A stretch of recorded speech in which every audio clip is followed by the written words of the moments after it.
The bell above the door of the final transaction chimed with a soft, melodic tone that seemed to carry the weight of ages. Dust motes danced in the afternoon sunlight that streamed through the shop's single, lead-paned window, illuminating shelves crammed with what appeared to be ordinary trinkets and curios. To an untrained eye, it was just another curio shop in the bustling adventurous city of Ethelgard, a place where hopeful rookies might find cheap gear before their first dungeon delve. Leo hummed a quiet tune as he polished a silver chalice that had once held the tears of a weeping goddess. His movements were deliberate, almost meditative, as he ran the cloth along the intricate filigree. At 32, with kind brown eyes and hair the color of weathered oak, he looked exactly like what he pretended to be, a peaceful merchant content with his simple life. The shop smelled of old parchment, polished wood, and something faintly metallic, the scent of power carefully contained. "Excuse me." The voice was young, hesitant. Leo looked up to see a boy, no, a young man, standing just inside the doorway. He couldn't have been more than 18, with gangly limbs that hadn't yet filled out and armor that looked suspiciously new. The leather cuirass still had that stiff, unweathered quality, and the sword at his hip was standard-issue guild training steel. "Welcome," Leo said, his voice warm as summer honey. "First time in Ethelgard?" The young man nodded, his eyes wide as they scanned the crowded shelves. "I'm looking for a sword. Something affordable. My name's Kalen." Kalen, Leo repeated, committing the name to memory. He'd seen hundreds like him over the years, bright-eyed, hopeful, utterly unaware of the true treasures hidden in plain sight. "Well, Kalen, you've come to the right place. I specialize in affordable." He moved from behind the counter, his movements fluid and unhurried. The floorboards, worn smooth by centuries of footsteps, didn't so much as creak beneath his weight. Leo's shop wasn't large, perhaps 20 feet by 30, but every inch was utilized. Shelves reached from floor to ceiling, crammed with items that ranged from the mundane to the divine. A cracked hourglass that could slow time for precisely 17 seconds sat next to a collection of ordinary-looking copper coins. A tarnished locket containing a single strand of a dragon's whisker rested beside a stack of common spell components. "What's your budget?" Leo asked, already knowing the answer. Kalen shifted uncomfortably. 50 silver. Maybe 60 if it's really good." Leo smiled, the expression genuine. He remembered being that young, that broke. "Let me see what I have." He moved to a rack near the back wall where several blades hung. Most were serviceable weapons, well-made steel that would serve an adventurer adequately. But one, tucked almost out of sight behind a display of mineral samples, caught his eye. The scabbard was plain leather, worn and unadorned. The hilt was wrapped in faded black cord, the pommel a simple sphere of tarnished silver. "This one," Leo said, lifting it from its hooks. "It's been in the shop for a while. Previous owner said it had sentimental value, but he needed the coin." He placed the sword on the counter. Kalen approached, his eyes skeptical. "It doesn't look like much." "Appearances can be deceiving," Leo said mildly. "Try the balance." Kalen drew the blade. The steel emerged with a whisper that seemed to hang in the air a moment too long. The metal was a peculiar color, not the bright silver of new steel, but something darker, with faint traceries like veins of gold running through it. In the right light, it almost seemed to glow from within. "It's lighter than I expected," Kalen said, testing the weight. "It's not just steel," Leo explained, leaning against the counter. "The smith who made it used some unusual alloys. Makes it more durable than it looks."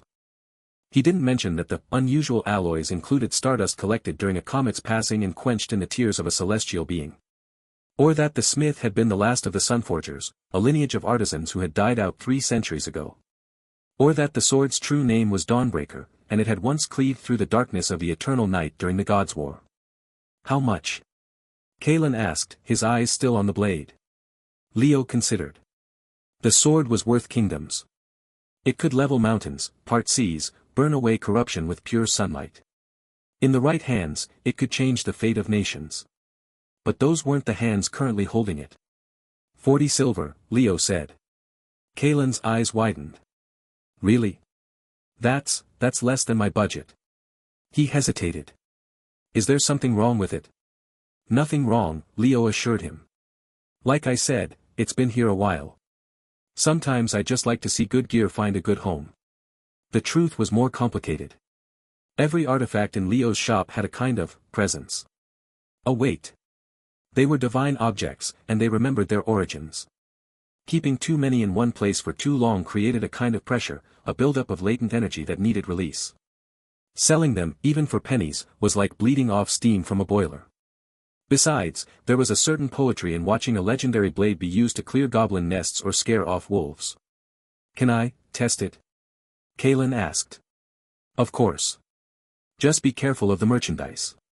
Kalen took a few practice swings. The blade moved through the air with an almost liquid smoothness, leaving faint afterimages that lingered just at the edge of vision. Leo watched, his expression neutral. The boy had decent form, basic guild training, but competent enough. He wouldn't cut his own foot off, at least. Then it happened. On the third swing, Kalen overextended slightly, his balance shifting. The tip of the blade dipped toward a display case containing what appeared to be ordinary quartz crystals. They were, in fact, the petrified tears of a mountain spirit, and they reacted to the proximity of Dawnbreaker's power. The crystals began to hum, a low, resonant vibration that made the air in the shop thicken. Kalen froze, his eyes widening as the sound grew. The quartz glowed with a soft, golden light that pulsed in time with the hum. "What's happening?" Kalen whispered, his knuckles white on the hilt.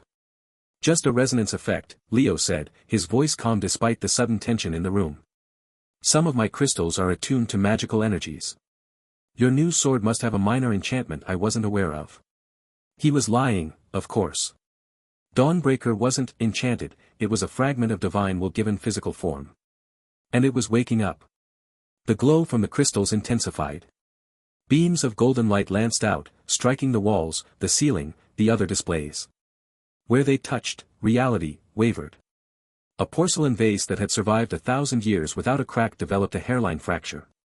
A tapestry depicting a pastoral scene suddenly showed the sheep with too many eyes. The air itself seemed to thicken, becoming heavy and difficult to breathe. Kalen dropped into a defensive stance, his eyes darting around the shop. "Is it dangerous?" "Only if we let it get out of hand," Leo said. He reached out with his mind, not toward the sword, but toward the space between the sword and everything else. This was his innate skill, artifact resonance.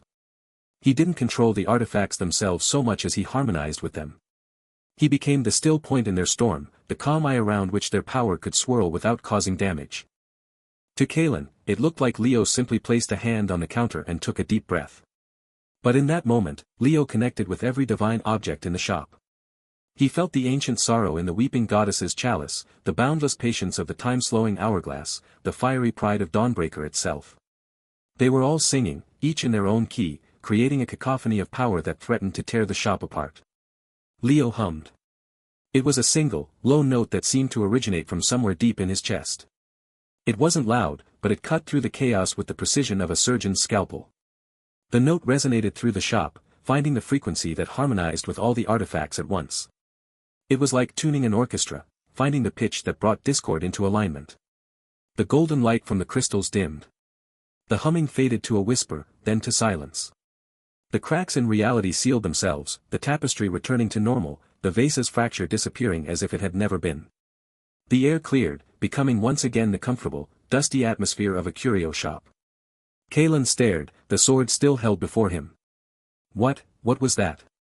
"Like I said," Leo said, smiling as he picked up a feather duster and began casually dusting a nearby shelf. "Quirky enchantment.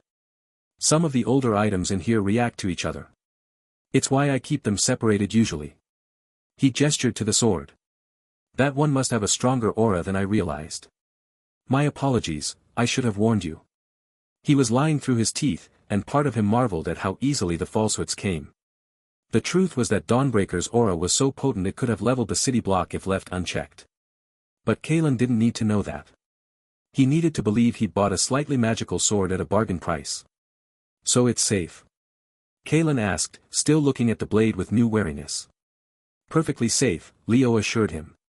"Just don't wave it around near other magical items." "Common sense, really." Kalen slowly sheathed the sword.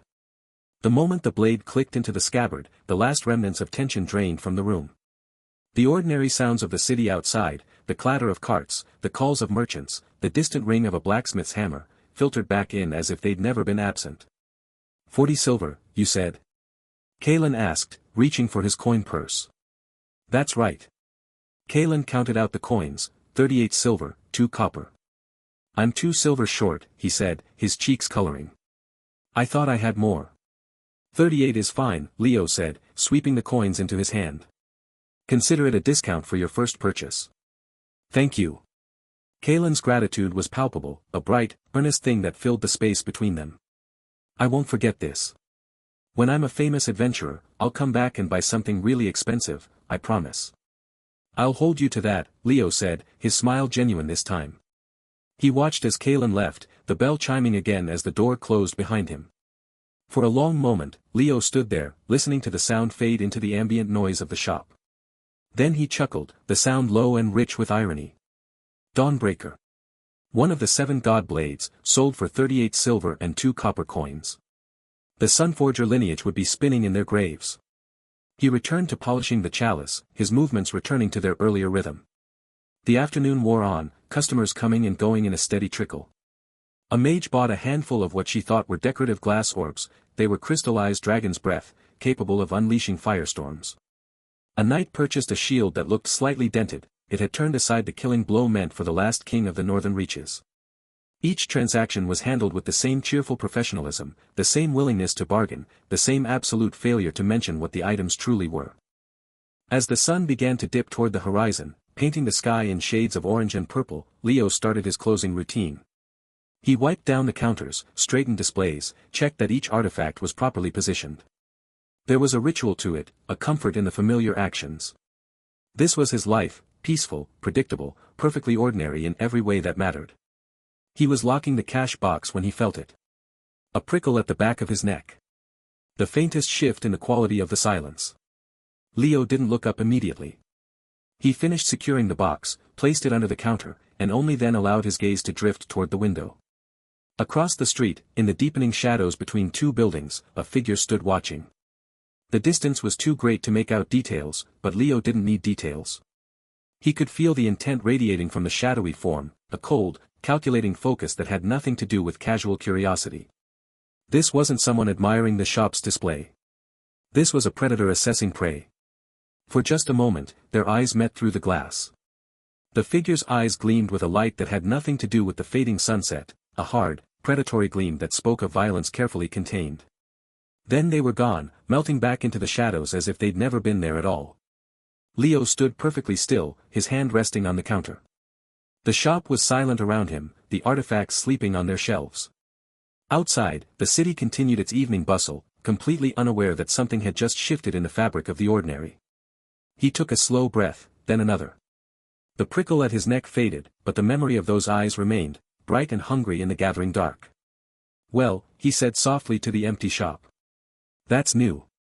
He finished closing up, his movements as deliberate as ever.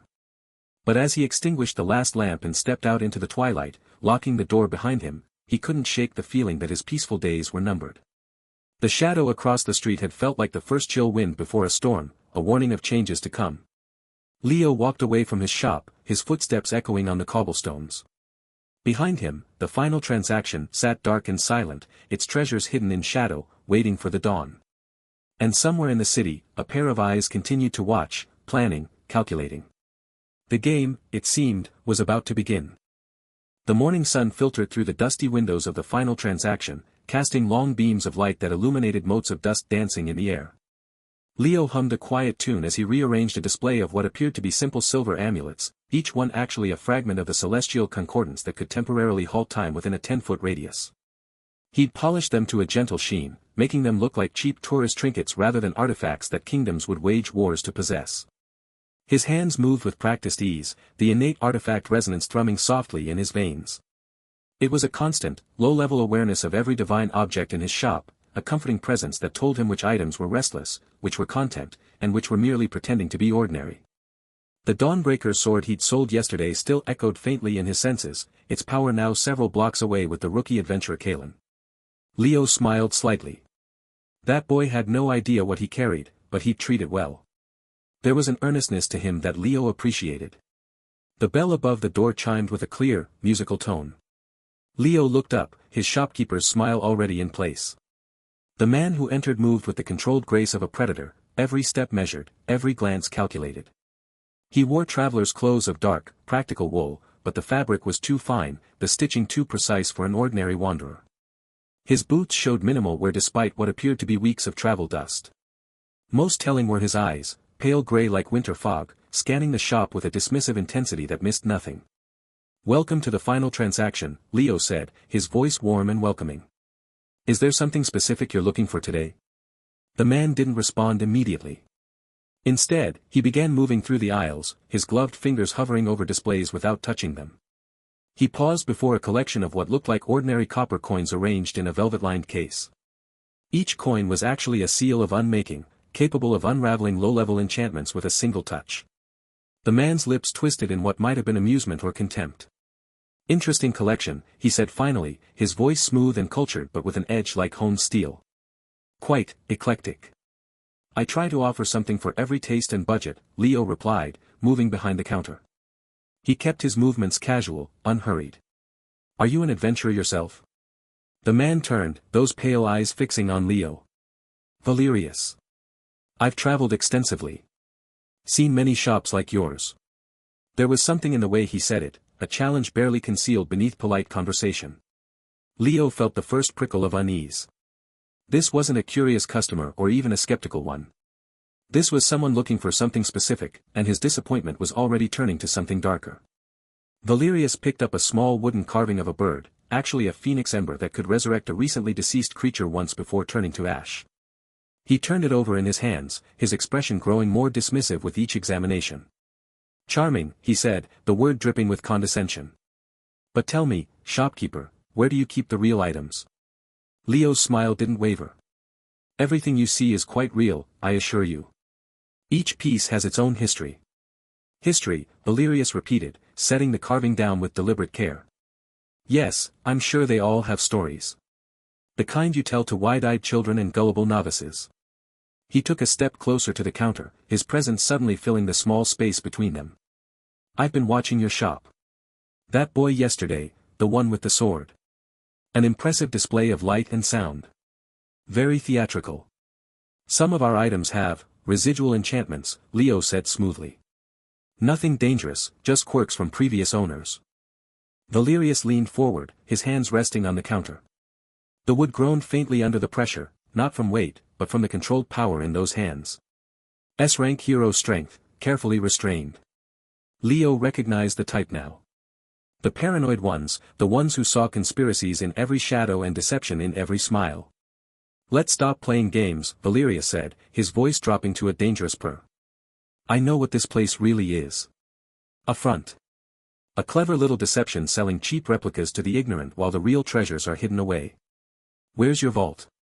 Your secure storage? The artifacts worth more than this entire city?" Leo felt the tension thickening the air like syrup. He could see it in Valerius's posture, the coiled readiness, the assessment in those cold eyes. This wasn't just curiosity or greed. This was the beginning of something violent. Carefully, deliberately, Leo reached for his customer calming aura. It was one of his few innate skills, requiring minimal mental energy, a subtle projection of tranquility that could diffuse most tensions before they escalated. He felt it ripple out from him like a gentle wave, smoothing the sharp edges of the room's atmosphere. "I'm afraid you've been misinformed," Leo said, his voice maintaining its pleasant, even tone. "This is simply a curio shop. I acquire interesting items during my travels and offer them at reasonable prices. There's no vault, no hidden treasures. Just what you see." For a moment, the aura seemed to work. Valerius's shoulders relaxed a fraction. The predatory intensity in his eyes softened. But then something shifted, a flicker of suspicion that hardened into certainty. The paranoia ran too deep, too ingrained to be soothed by mere atmosphere. "Reasonable prices," Valerius echoed, straightening up. His smile was thin and humorless. "Yes, I heard about your prices. 40 silver for what that boy carried out of here. Either you're the worst businessman in Ethelgard, or you're selling fakes so cheaply that even the loss when they're discovered doesn't matter." He took a step back, his gaze sweeping the shop one final time. The disdain was palpable now, mixed with something else, disappointment, perhaps, that his suspicions hadn't been immediately confirmed with hidden doors and glittering treasures. "I'll be watching, shopkeeper," Valerius said softly. "Frauds have a way of revealing themselves eventually." He turned and left without another word, the bell chiming his departure with the same clear tone that had announced his arrival. The door closed, and for a long moment, Leo simply stood there, listening to the silence that followed. It was the wrong kind of silence. Leo moved from behind the counter, his shopkeeper's smile fading. He walked to the window and looked out at the bustling street. Valerius was already disappearing into the crowd, his dark form swallowed by the morning traffic. But Leo could still feel the echo of his presence, the lingering threat like a bad taste in the air. He returned to the counter, his mind working through what had just happened. The accusations weren't new, skepticism came with selling unusual items. But this was different. This wasn't casual disbelief. This was targeted suspicion from someone with the power to act on it. For the next hour, Leo moved through his shop with renewed purpose. He checked the mundane wards he'd placed when he first opened the final transaction, simple enchantments woven into the doorframe, the windowsills, the foundation stones. They were basic protections against theft and minor magical intrusion, nothing that would stop a determined S-rank hero, but they might buy him a moment's warning. He reinforced them where he could, tracing old sigils with fresh chalk mixed with powdered silver. As he worked, he thought about Valerius's eyes. That predatory gleam. The certainty that he was right, that Leo was hiding something. Paranoia given power was a dangerous combination. The day passed slowly after that. Customers came and went, a young mage looking for focus crystals, a merchant's wife browsing jewelry, a group of adventurers laughing over a map. Leo served them all with his usual attentive courtesy, but part of his mind remained elsewhere, listening for that particular chime of the bell, watching for that particular silhouette in the doorway. By the time evening fell and he turned the sign to "closed," the tension had settled into a low, constant hum in his nerves. He lit the shop's lanterns, their warm glow pushing back the gathering darkness outside. The artifacts on their shelves seemed to watch him, knowing, ancient things that understood threat better than any living creature. It was as he was preparing to retire to his living quarters above the shop that he saw it. A slip of parchment on the floor just inside the front door, where it must have been pushed beneath the gap while he was occupied elsewhere. Leo stared at it for a long moment before bending to pick it up. The paper was expensive, thick, cream-colored stock that felt heavy in his fingers.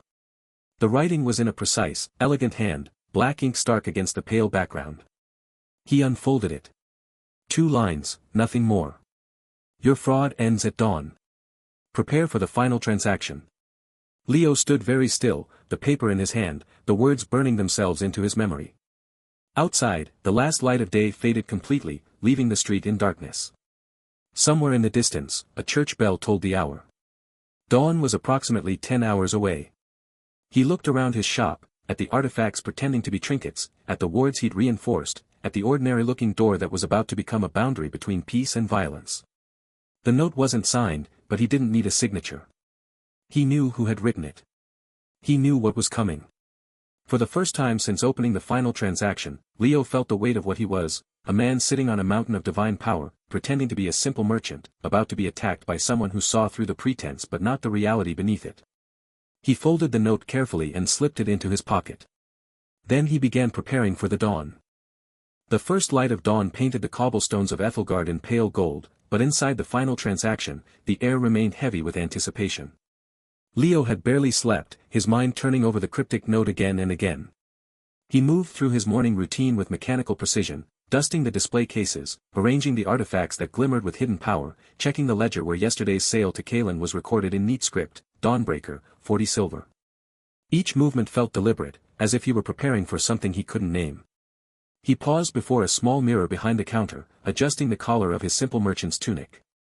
His reflection showed a man in his late 20s with calm gray eyes and hair the color of ash, nothing remarkable. Yet today, those eyes held a watchfulness that hadn't been there before. The shop around him seemed to hum with latent energy, the divine artifacts on their shelves, from the orb of starlight to the gauntlet of echoes, all waiting patiently beneath his artifact resonance. They felt like sleeping giants, their power so immense it had become background noise to him over the years. A sudden stillness fell over the street outside.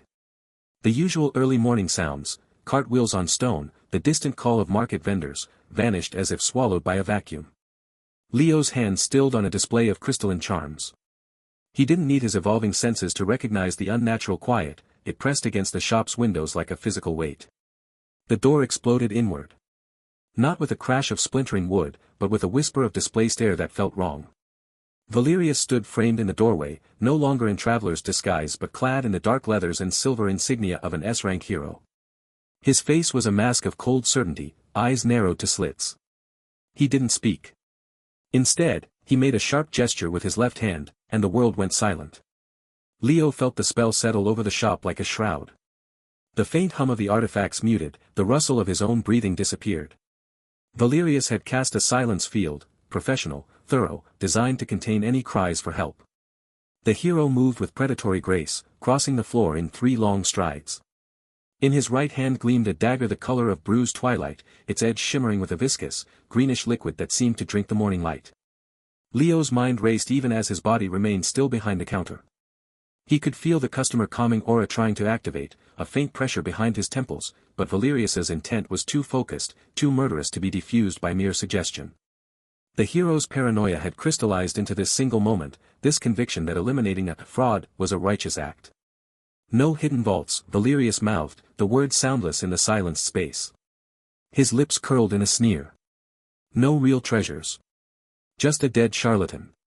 The lunge was faster than anything Leo had ever witnessed. Valerius blurred across the remaining distance, the poisoned dagger aimed with surgical precision for the space between Leo's ribs. Time seemed to stretch. Leo saw the individual links in the hero's chainmail, the flecks of gold in his furious eyes, the way his muscles coiled with trained lethality. There was no time to dodge, no artifact within reach to block with. Only the counter between them, and Valerius vaulted it effortlessly. The dagger pierced fabric, then skin, then deeper. A cold unlike any cold Leo had known flooded his chest. Not the chill of winter, but the absolute zero of oblivion. The poison worked instantly, a necrotic fire that raced through his veins, seeking his heart. He staggered back, hands coming up to clutch at the hilt protruding from his sternum. His fingers brushed the metal, and it felt alien, wrong, a violation in the sacred space of his shop. Blood, warm and shockingly red, welled around the wound, staining his tunic in an expanding bloom. Valerius watched, satisfaction hardening his features. He took a step back, already turning as if to leave, certain of his work. In the silence, Leo could hear nothing but the pounding of his own heart, slowing, faltering. His vision began to tunnel, the edges darkening. The artifacts on the shelf seemed to weep silent light, their resonance crying out in frequencies he could no longer interpret. He thought of Kalen, happily testing Dawnbreaker in the street. He thought of all the customers who'd walked out with god-tier relics for copper and silver, their lives changed by bargains they never understood. He thought of the shop's name, the final transaction, and wondered if this was indeed the last. Then, as the darkness threatened to swallow him whole, something shifted. Not in the room, but in the very fabric of his being. A threshold he'd never known existed trembled, then shattered. The threshold of transcendence, a power dormant since birth, waiting for this exact moment, activated. It didn't feel like healing. It felt like rewriting. The poison in his veins didn't neutralize, it transformed, becoming fuel. The torn muscle and pierced organ didn't knit back together, they reconstituted themselves into something denser, more resilient. The blood loss reversed, not flowing back into the wound but generating anew from some infinite wellspring within. Leo gasped, air flooding lungs that no longer burned. The dagger still protruded from his chest, but now it felt like a mere inconvenience. He looked down, and watched as the skin around the wound shimmered with golden light. The metal of the blade began to glow, then flake away into motes of ash that drifted to the floor.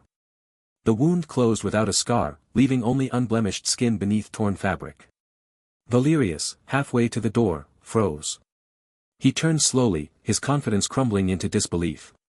His eyes widened, tracking the dissolution of the dagger, the complete healing, the way Leo now stood straight, no, taller than before, his posture radiating a quiet authority that hadn't been there moments ago. Impossible, Valerius mouthed, the word a silent scream in the spell's grip. Leo flexed his fingers. Strength hummed through him, a low thrum of power that made the artifacts on the shelves chime in sympathetic vibration. He could feel them more clearly now, not just their resonance, but their individual histories, their desires, their loyalties. His divine sense, previously latent, awakened fully. He could sense Valerius's racing heartbeat, the adrenaline souring into fear, the hero's mind scrambling for explanations that didn't exist. With a thought so effortless it was terrifying, Leo reached out. Not with his hand, but with the new power coiling in his core. The silent spell shattered like glass, sound rushing back in, the distant market cries, the rustle of his own clothing, Valerius's sharp intake of breath. "You." Valerius stammered, backing toward the door. "What are you?" Leo didn't answer with words. He simply flicked his wrist, a casual motion as if brushing away a fly. The force that hit Valerius wasn't physical impact, it was pure kinetic energy, focused and precise. It tore the heroes' remaining weapons from their sheaths, a short sword, throwing knives, enchanted vials, and sent them clattering to the floor in a discordant heap. Valerius stumbled, his balance broken, and crashed against a display case. The glass didn't break, it held firm, as if the shop itself protected its contents. But the hero's composure shattered completely. Leo stepped out from behind a counter. His eyes, once calm gray, now glowed with a soft, divine light, the color of dawn after a long night. He moved differently, not with merchant's caution but with the effortless grace of something that had transcended mortal limitations. The shop's air seemed to thicken around him, charged with the afterglow of evolution. Valerius pushed himself upright, his face pale. He looked at his empty hands, then at the weapons scattered on the floor, then at Leo, whole, unharmed, and radiating a power that made the air taste of ozone and old magic. The hero's paranoia, which had driven him here, now twisted into raw terror.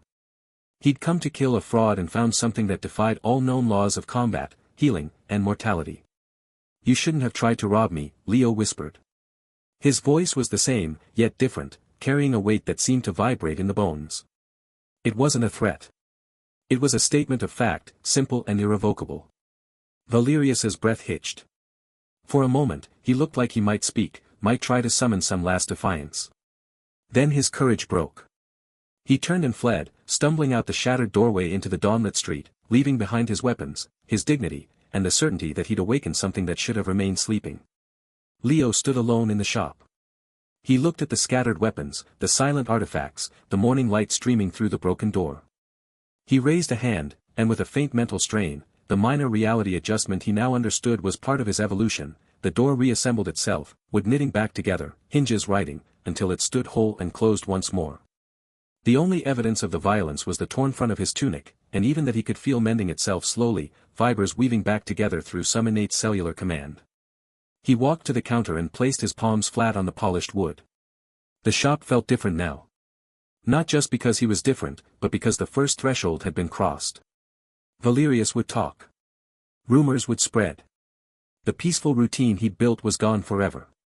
But as he felt the new strength coursing through him, the enhanced durability that made his bones feel like tempered steel, the divine sense that let him track Valerius's panicked flight 3 streets away, Leo knew something else, too.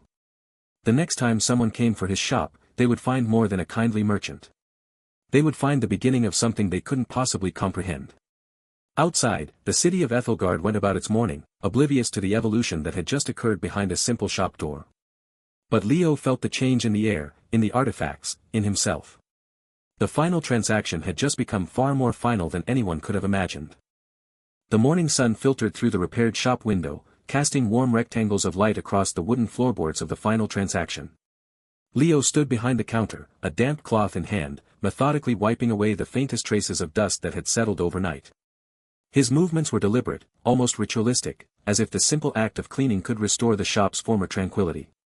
His eyes drifted to the spot where Valerius's dagger had pierced his chest mere hours earlier.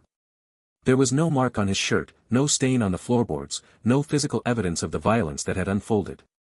Yet the memory lingered, the cold shock of steel, the burning poison, the darkness closing in. Then the light.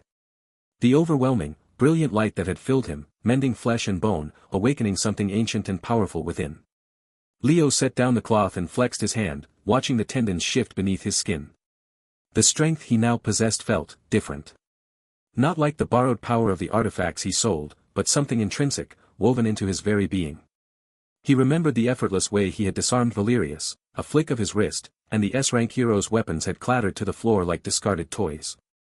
The fear in Valerius's eyes had been genuine, raw terror at witnessing something beyond his comprehension. A soft chime echoed through the shop as a breeze slipped through the slightly ajar door, disturbing a display of crystalline orbs that glimmered with captured starlight. Leo's attention snapped to the sound, and something shifted within his perception. He didn't just hear the chime, he felt it, the vibration of the air, the subtle disturbance in the shop's ambient energy. More than that, he became aware of the entire space around him in a way he never had before.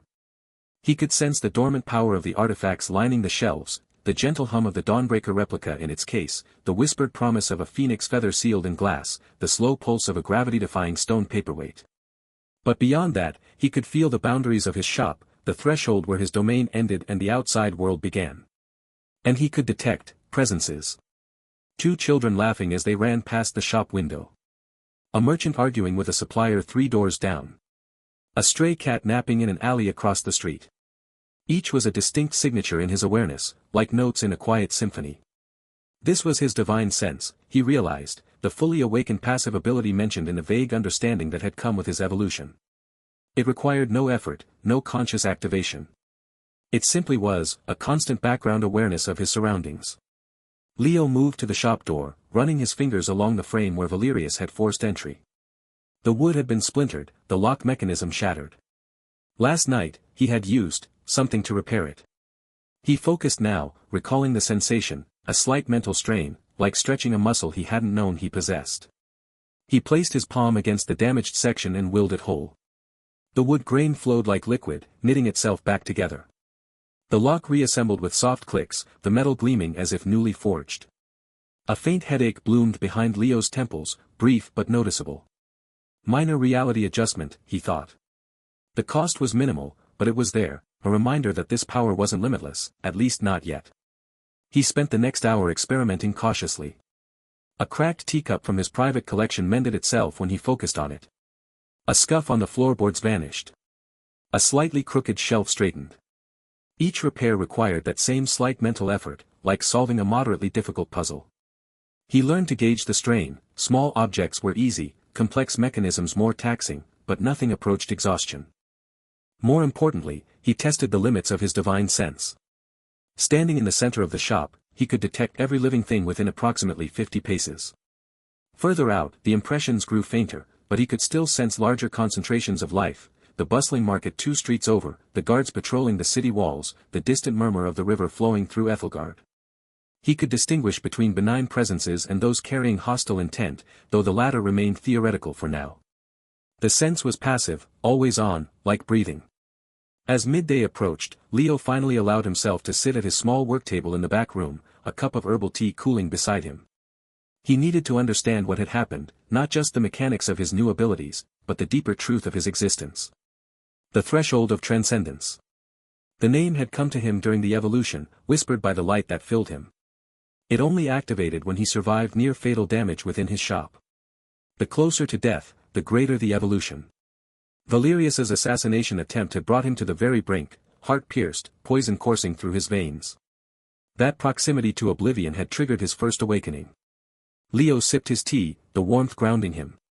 This changed everything.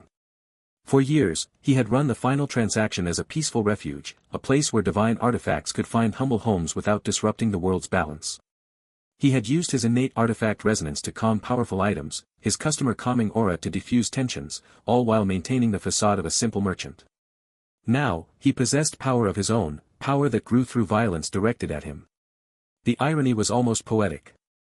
Every greedy adventurer, every paranoid hero, every criminal who saw his shop as an easy target would inadvertently become the catalyst for his ascension.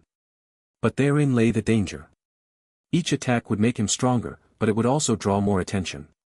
Valerius had fled in terror, but he would talk. Rumors would spread. The rogue guild mentioned in City Whispers, the local crime lords, the Hero Association, all would eventually turn their eyes to the final transaction. Leo's current goal crystallized in his mind: manage the shop peacefully while anticipating future attacks. Balance customer service with deterring threats. Trigger evolutions without drawing excessive attention. It was a delicate dance, one misstep away from catastrophe. He returned to the main shop floor as the afternoon sun began its descent. A few customers trickled in, a young mage browsing spell components, an elderly collector examining a set of fossilized dragon scales, a pair of adventurers debating the authenticity of a luck charm that could actually manipulate probability. Leo served them all with his usual calm demeanor, using his customer calming aura to smooth over minor haggling, his artifact resonance to ensure no items acted up. But beneath the surface, his divine sense remained alert, scanning each visitor for hidden weapons, nervous tells, or malicious intent. None carried the sharp edge of imminent violence today. They were just customers, drawn by the shop's reputation for curious oddities at reasonable prices. Leo found comfort in the normalcy, in the simple transactions of silver coins for artifacts that could topple kingdoms.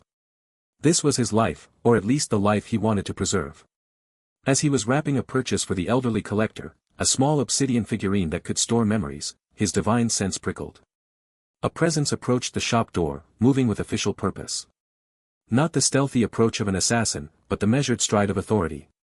Leo finished the transaction and smiled as the collector left, the bell above the door jingling. Then the presence reached the threshold. A firm knock echoed through the shop. Not the tentative tap of a customer, but the assertive rap of someone expecting to be admitted. Leo moved to the door and opened it. Standing on the step was a city guard in polished armor, the crest of Ethelgard gleaming on his breastplate. He was a man in his 40s, with a weathered face and eyes that had seen too much bureaucracy. His name, according to the badge on his shoulder, was Sergeant Corvin. Leo, proprietor of the final transaction, the guard asked, his tone neutral but carrying underlying suspicion. That's me, Leo said, keeping his voice even. How can I help you, Sergeant?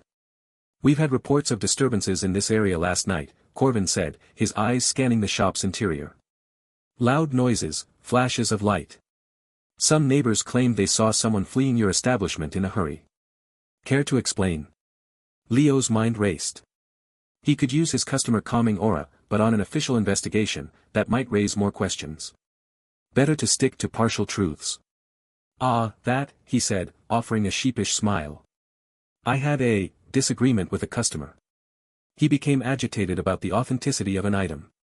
Things got heated, but it was resolved. He left upset, I'm afraid. I apologize if it caused any concern. Corvin's gaze lingered on Leo, as if weighing his words. Disagreement, he repeated. And this customer, would you happen to know his name? Or where he went? I'm afraid not, Leo said. Travelers come and go. He didn't introduce himself. The sergeant nodded slowly, but his expression remained unconvinced. We'll be keeping an eye on this area.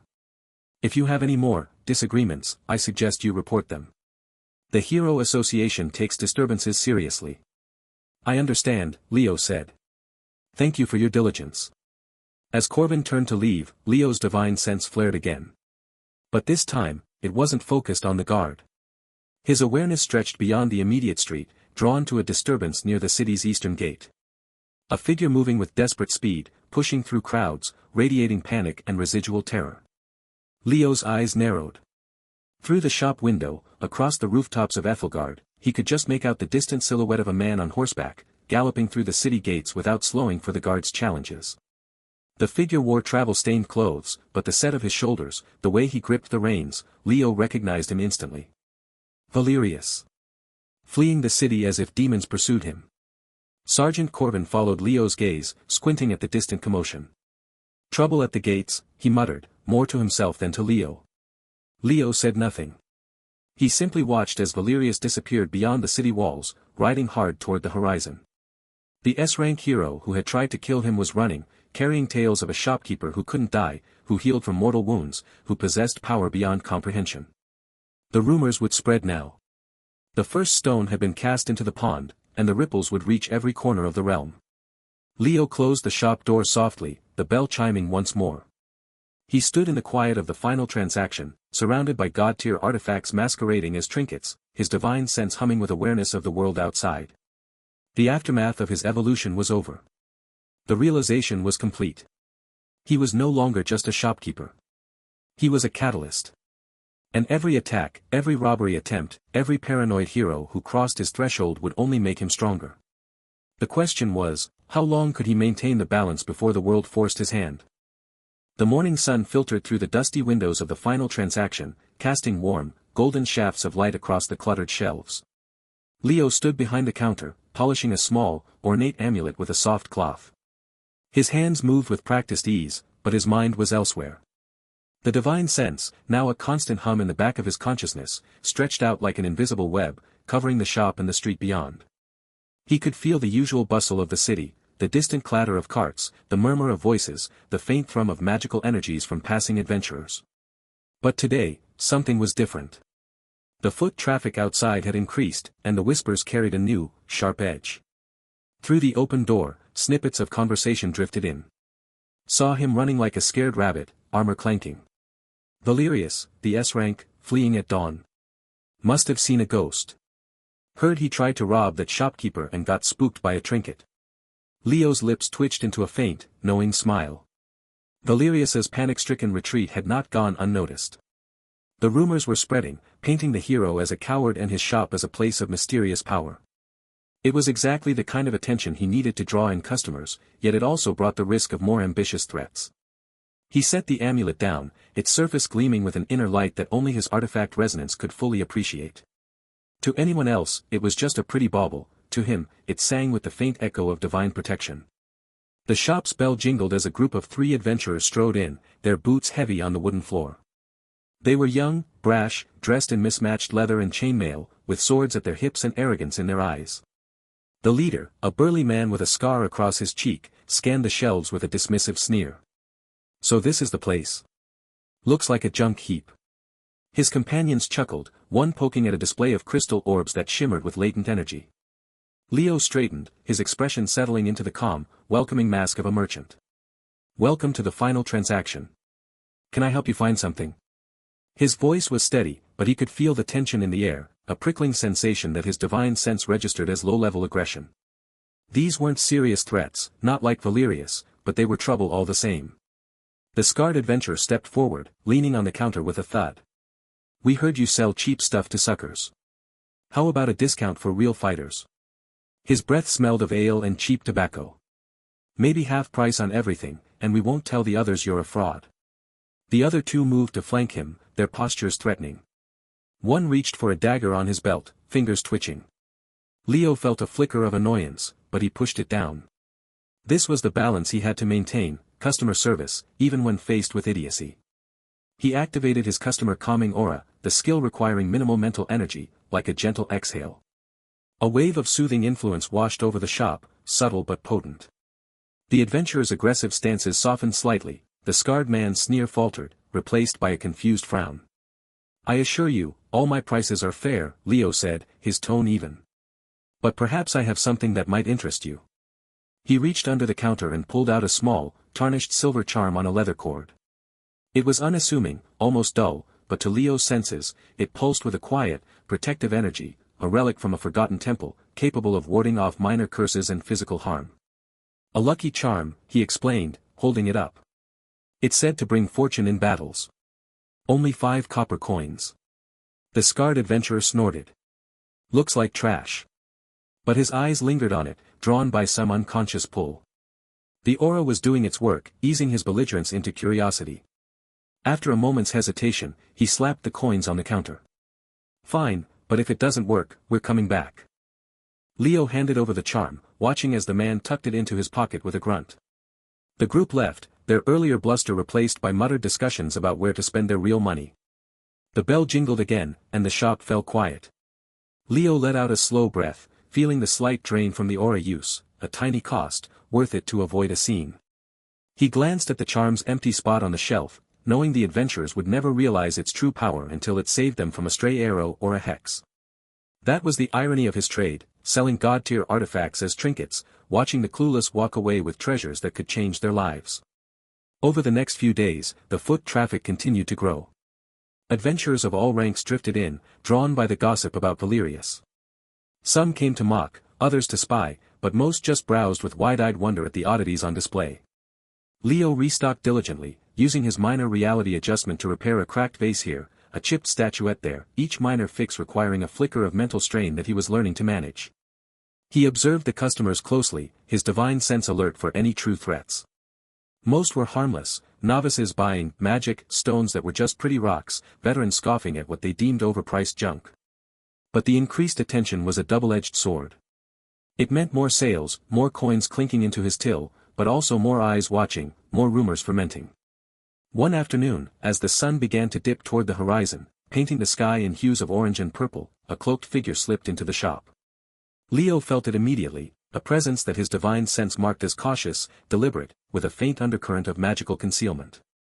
The figure moved silently, hood drawn low, gloved hands brushing against shelves without disturbing the dust. It stopped before a display of orbs, each one a sphere of colored glass that caught the fading light.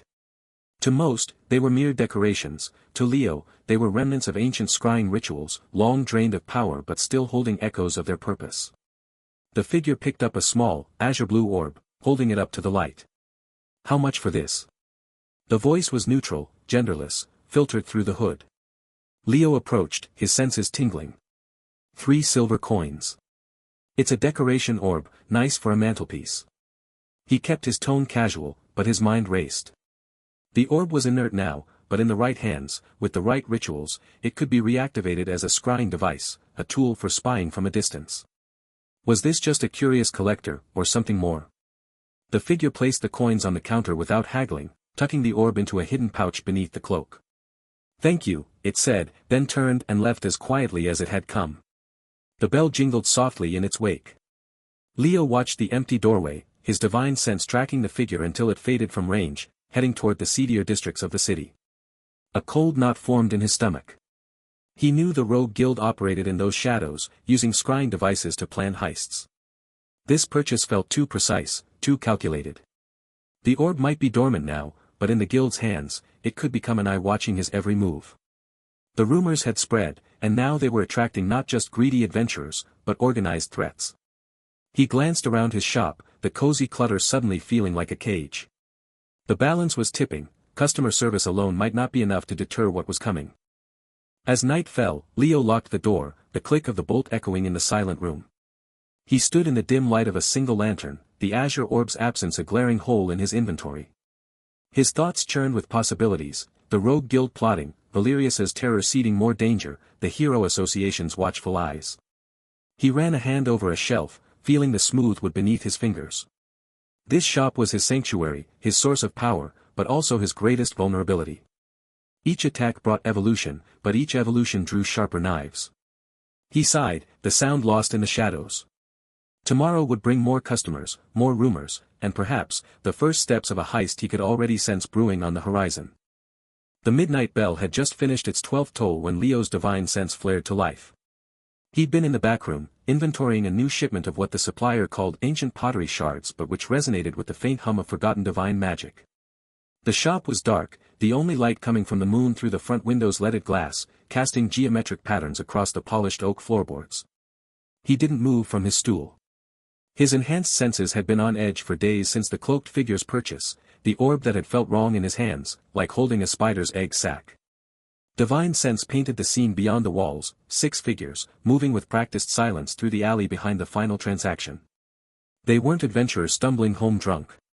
Their movements were coordinated, professional, each step placed to avoid the loose cobblestones Leo had been meaning to fix. Leo set down the pottery shard he'd been examining.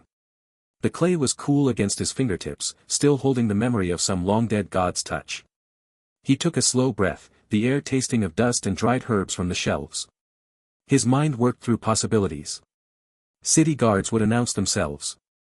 Heroes would come through the front door with righteous declarations. These were thieves, and from the way they moved around to cover both exits, they were good ones. He stood, his movements unhurried.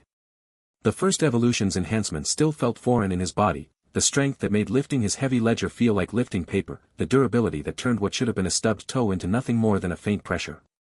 He walked to the shop's main room, his footsteps silent on the worn rug. The front door's lock clicked open without a key turning. Leo's divine sense tracked it, a thin tendril of shadow magic, expertly woven to bypass the simple iron mechanism. He'd considered upgrading the locks after Valerius, but part of him knew better locks wouldn't stop what was coming. Only his own growing power would. The door swung inward without a creak. Moonlight spilled in, illuminating the first figure, a woman in dark leather armor, her face obscured by a hood that seemed to drink the light around it.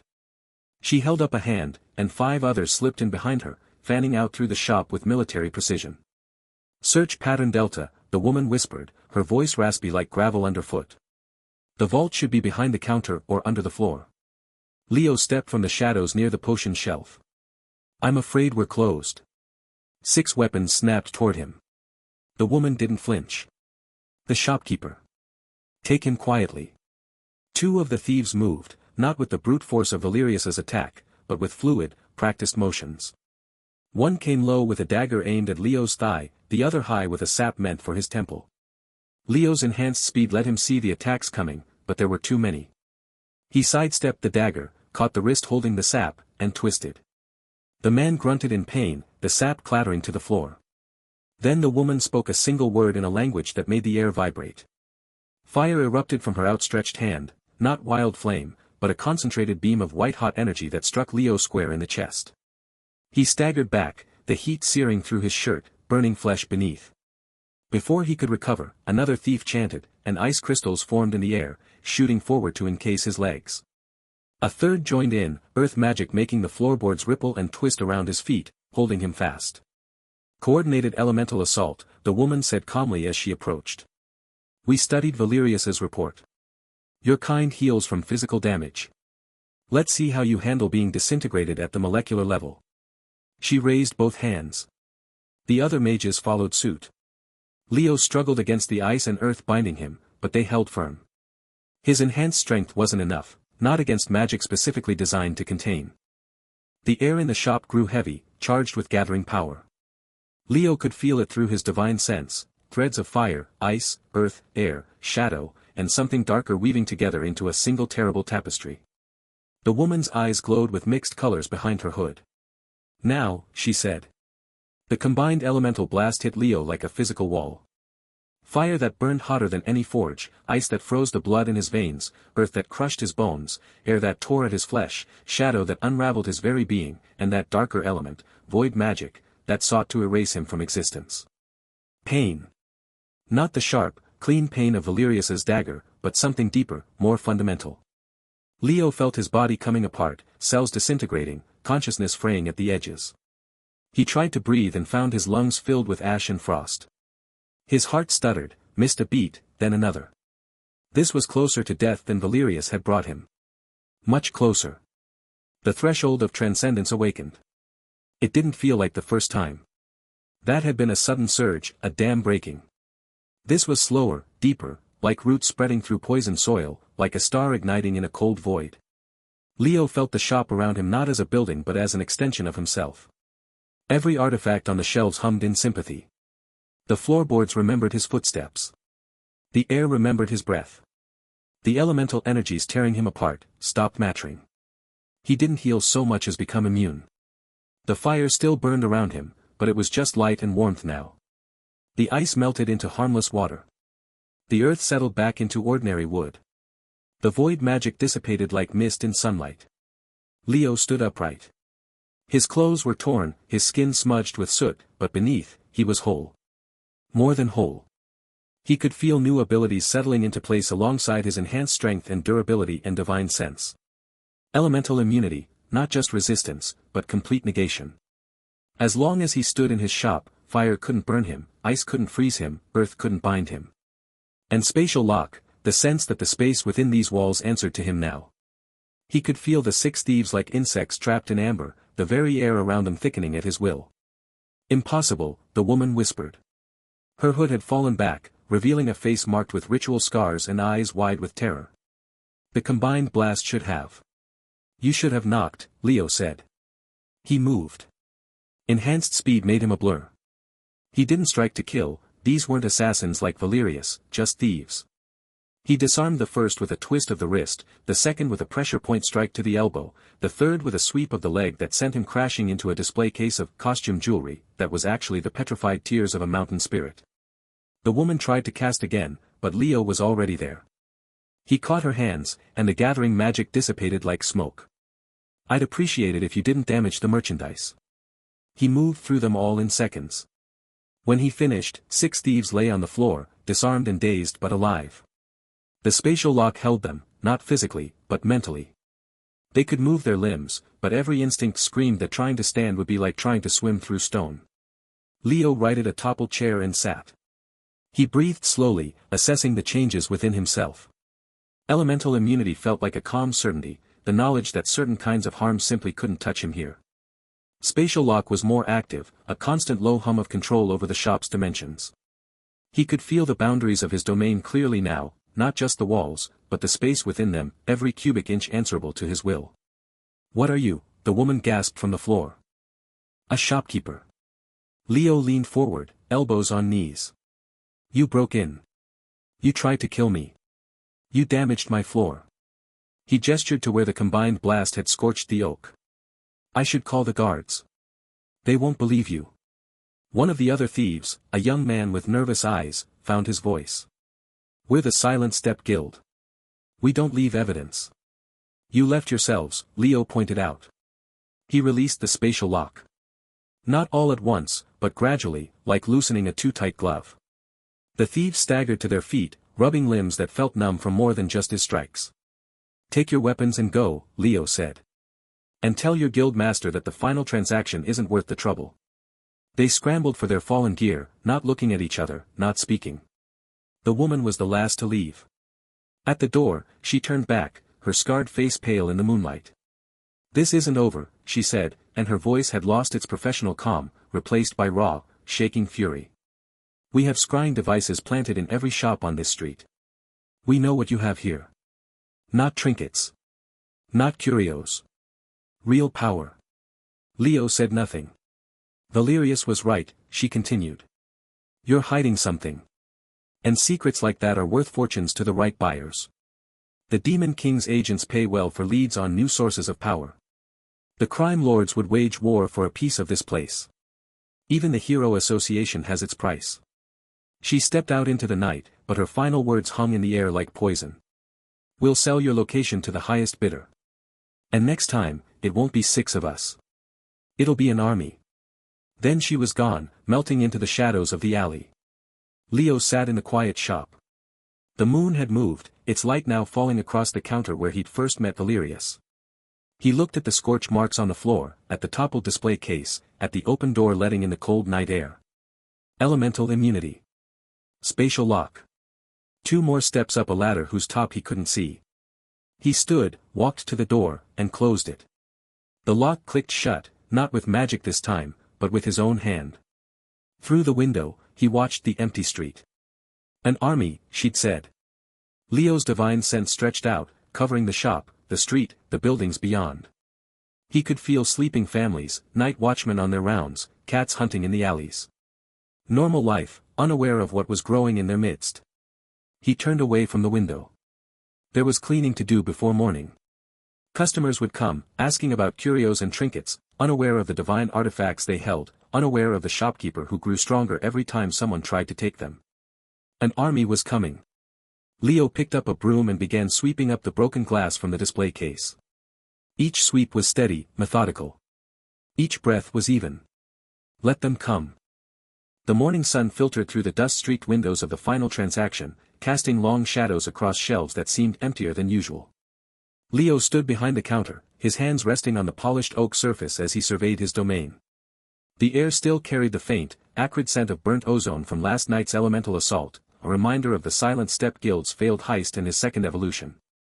His divine sense, now a constant hum in the back of his mind, stretched out to the 50-pace limit, brushing against the early shoppers milling outside. No immediate threats, but the tension in the city was palpable, like a storm gathering on the horizon. He took a deep breath, focusing his mind. The reality-warping inventory, a new facet of his power unlocked during the evolution, required moderate mental focus to access. Leo closed his eyes, visualizing the shop's layout. With a subtle exertion of will, he felt the space around him shift, not physically, but in a way that defied ordinary perception. The most valuable artifacts, the god-tier relics he sold as trinkets, slipped from their places on the shelves and into pocket dimensions only he could reach. A legendary amulet that granted eternal youth vanished into a fold of reality, a sword capable of cleaving mountains dissolved into a shimmer of light. The process was draining, a steady pull on his mental reserves that left a faint headache behind, but it was necessary. If another attack came, he wouldn't risk losing these items to thieves or collateral damage. Next, he reinforced the shop's defenses. Using the spatial lock ability, he wove subtle divine barriers into the very fabric of the building. The walls gained an imperceptible sheen, a layer of protection that would resist brute force and magical intrusion. He didn't make it obvious, no glowing runes or crackling energy, just a quiet fortification that blended with the cozy, rustic aesthetic of the shop. The doorframe hummed with a low-frequency vibration, a spatial anchor that would prevent unauthorized teleportation or dimensional breaches. Leo wiped a bead of sweat from his brow, the mental strain of these adjustments making his temples throb. He had to be careful, overexertion could leave him vulnerable, and his power only activated when he was near death, not from exhaustion. As the shop opened for business, the foot traffic increased. Adventurers, merchants, and curious townsfolk streamed in, their eyes wide with suspicion and greed. Rumors of Valerius's cowardly retreat and the Silent Step Guild's mysterious failure had spread like wildfire, painting Leo's shop as either a treasure trove or a death trap. A burly warrior in dented plate armor approached the counter, his gaze lingering on a now empty shelf where a divine shield had once rested. "Heard you had some trouble last night, shopkeeper," he grumbled, his voice rough. "Anything unusual happen?" Leo smiled, his genuine merchant facade, a passive skill that radiated kindness and trustworthiness, kicking in effortlessly. "Just a minor incident with some rowdy customers," he replied, his tone light. "But all's well now. Can I interest you in this lucky charm? It's said to bring protection on long journeys." He gestured to a simple bronze amulet, one of the less powerful items he'd left on display. The warrior's suspicion melted into a hesitant nod, and Leo made the sale, the transaction smooth and uneventful. Throughout the day, Leo dealt with similar interactions. A group of mages whispered about detecting residual elemental energies, but his customer calming aura, a minimal mental energy cost to diffuse tensions, kept them from probing too deeply. He sold a decoration orb to a nervous scholar, a weather-controlling stone to a farmer, and a self-cleaning cloak to a noble servant. Each sale was a performance, a delicate dance of maintaining his kindly image while hiding the truth. Leo's thoughts drifted as he worked. The psychological toll of constant threats weighed on him. Every customer could be an assassin in disguise, every knock on the door might herald another near-fatal attack. He remembered the scarred woman mage's vow of revenge, her promise to sell his location to the highest bidder, the Demon King's agents, crime lords, even the Hero Association. It was only a matter of time before an army arrived, and he'd have to evolve again, pushing himself closer to whatever deityhood awaited. He rubbed his temples, the headache from earlier lingering. Survival was no longer just about running a shop, it was a tightrope walk over an abyss, with each step threatening to plunge him into greater danger or greater power. Mid-afternoon brought a shift in the crowd's mood. A wounded traveler stumbled into the shop, his leg bandaged and seeping blood. He was a young man, barely out of his teens, with the weary look of someone who'd seen too much too soon. "Please," he gasped, leaning against the counter. "I heard you sell things that help. Can you?" Leo's divine sense detected no malice in him, just genuine pain and desperation. With a nod, Leo reached under the counter and produced a small vial labeled healing potion. In truth, it was a diluted elixir brewed from the tears of a celestial phoenix, capable of mending mortal wounds in seconds. "This should do the trick," Leo said softly, handing it over. The traveler drank it greedily, and within moments, the color returned to his face, the wound on his leg knitting together without a scar. His eyes widened in awe. "It's a miracle. Thank you, shopkeeper." He paid a few copper coins, a pittance for such a cure, and limped out, already telling everyone on the street about the lucky potion. Word spread quickly, drawing more customers with genuine needs, but also amplifying the shop's reputation. Leo watched them come and go, his mind calculating the risks. Every act of kindness could be twisted into a reason for envy or attack. As dusk settled, painting the sky in hues of orange and purple, the shop grew quieter. Leo was restocking a shelf with mundane trinkets, polished stones, cheap jewelry, and dried herbs, when his divine sense prickled. A presence approached, not threatening in the violent sense, but carrying an air of official authority. The door swung open, and a man in crisp, city guard uniform stepped inside. He was middle-aged, with a stern face and eyes that missed nothing, his badge marking him as a city official. Behind him, 2 guards waited outside, their hands resting on their sword hilts. The official's gaze swept the shop, lingering on the reinforced walls and the subtly altered space. "Leo, proprietor of the final transaction?" he asked, his voice clipped. Leo nodded, his genuine merchant facade masking the sudden surge of alertness. "I am. How can I help you, sir?" The official produced a scroll, unrolling it with a flourish. "By order of the Hero Association and the City Council, I am here to conduct an inspection for illegal magical activities. There have been disturbances reported in this area, and we need to ensure compliance with municipal codes." He stepped forward, his eyes narrowing. "I trust you'll cooperate fully." Leo's mind raced. An inspection could expose his hidden artifacts, the divine barriers, or even hint at his evolutions. He kept his smile in place, but inside, the tension coiled like a spring. This wasn't just another customer, it was a direct challenge to his carefully managed peace. The morning sun filtered through the leaded glass windows of the final transaction, casting geometric patterns of light across the polished oak counter. Leo wiped the same spot for the third time, the rhythmic motion of the cloth over would a familiar anchor. His divine sense, that newly awakened passive ability, hummed at the edge of his consciousness like a distant bell, no immediate threats, but the shop felt different today. The air carried the metallic scent of rain from last night's storm, mixed with the faint, ever-present aroma of aged parchment and polished stone from his artifacts.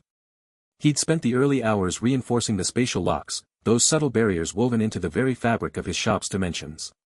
Each adjustment cost him a sliver of mental focus, a gentle pressure behind his eyes that reminded him of the strain from yesterday's reality-warping inventory work. The healing potion sale to the wounded traveler had spread whispers through the city like wildfire, whispers of miraculous cures and suspicious luck. Leo knew attention was a double-edged sword, it brought customers, but it also brought scrutiny. At precisely 9 bells, the shop door chimed. Inspector Mara stepped inside, her boots clicking against the stone floor with military precision. She was a woman in her 40s, with sharp features framed by steel-gray hair pulled into a severe bun. Her uniform, the dark blue and silver of the City Guard's investigative division, was immaculate, every button polished, every seam straight. Her eyes, the color of flint, swept the room, cataloging everything from the dusty display of antique daggers to the glowing orb that floated serenely in a corner display case. Leo, proprietor of the final transaction. Her voice was clipped, devoid of warmth. "That's me," Leo said, setting aside his cloth. He offered a small, practiced smile, the genuine merchant facade he'd honed over years. "Welcome. Looking for anything specific today? We've got some lovely trinkets just in from the Eastern caravan." Mara didn't return the smile. She produced a scroll from a leather case at her hip, unfurling it with a crisp snap. City records indicate a disturbance here 2 nights past. Multiple magical signatures detected by ward stones in the adjacent alley. Elemental fluctuations consistent with combat-grade spells. Fire, ice, shadow, the works. She looked up, her gaze piercing. "Care to explain?" Leo felt the divine sense prickle. No hostile intent yet, but the woman's aura was coiled tight, all professional suspicion. He leaned against the counter, letting his posture remain relaxed. "Ah, that. Had some enthusiastic customers. A guild group, I believe. They got into a disagreement over pricing. Things got a little heated." "Heated?" Mara's eyebrow arched. "Wardstone readings suggest enough magical energy to level a small building. Your shop appears untouched." She began walking slowly along the displays, her fingers hovering but not touching. "These items. Where do you source them?" "Here and there," Leo said, his mind already working. He could feel the minor mental energy cost of what he'd come to think of as selective truth perception, a subtle filtering of his thoughts, allowing him to answer honestly without revealing the dangerous truths. "Traders, old collections, estate sales. I refurbish them myself." "And the healing potion you sold yesterday? The one that cured a traveler's septic wound in minutes?"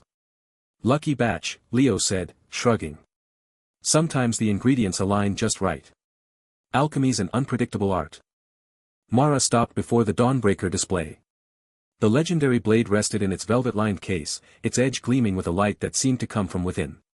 Kalen, the rookie adventurer who'd bought its twin, had accidentally activated its aura days ago, a slip that had drawn even more attention. Mara's eyes narrowed. "This blade. It radiates divine class energy. City ordinances require registration of any artifact above A rank. Do you have the paperwork?" Leo kept his smile in place. "It's a replica. Very well made, but just a decorative piece. The glow's a simple light enchantment, lasts about a year. I can show you the merchant's certificate." He reached under the counter, his fingers brushing against a folded parchment he'd prepared for such questions.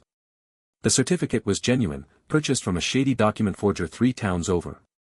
It listed the Dawnbreaker replica as a low-grade magical item. Mara took the parchment, her eyes scanning the text. "And the Rogue Guild incident?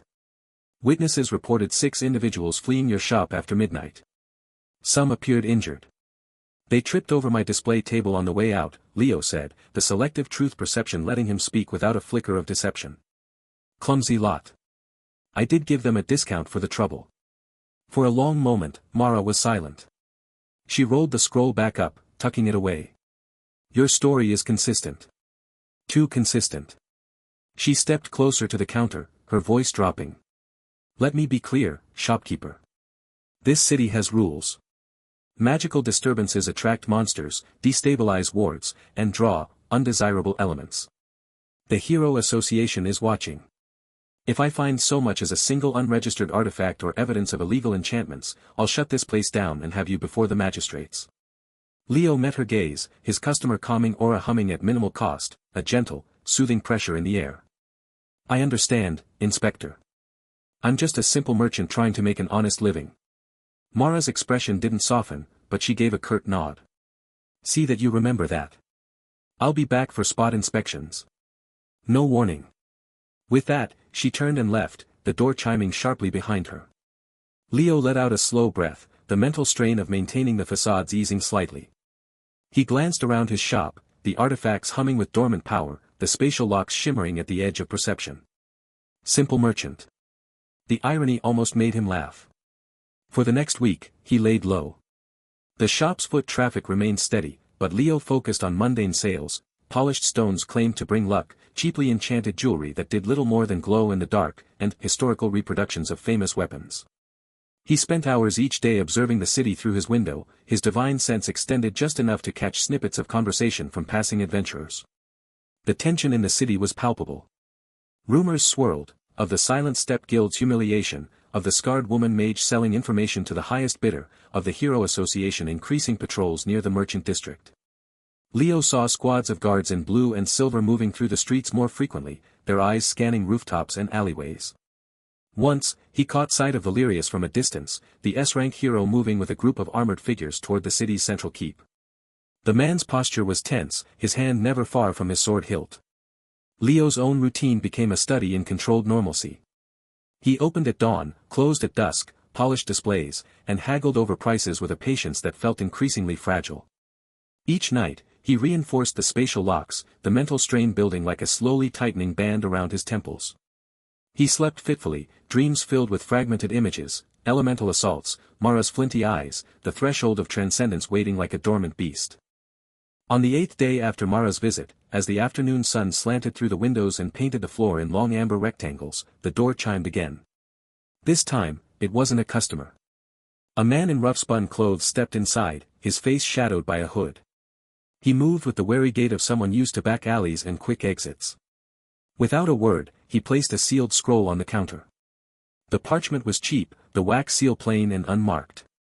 For the shopkeeper, the man muttered, his voice gravelly. Then he was gone, slipping back into the street before Leo could respond. Leo stared at the scroll. His divine sense hadn't detected hostile intent, just nervous energy.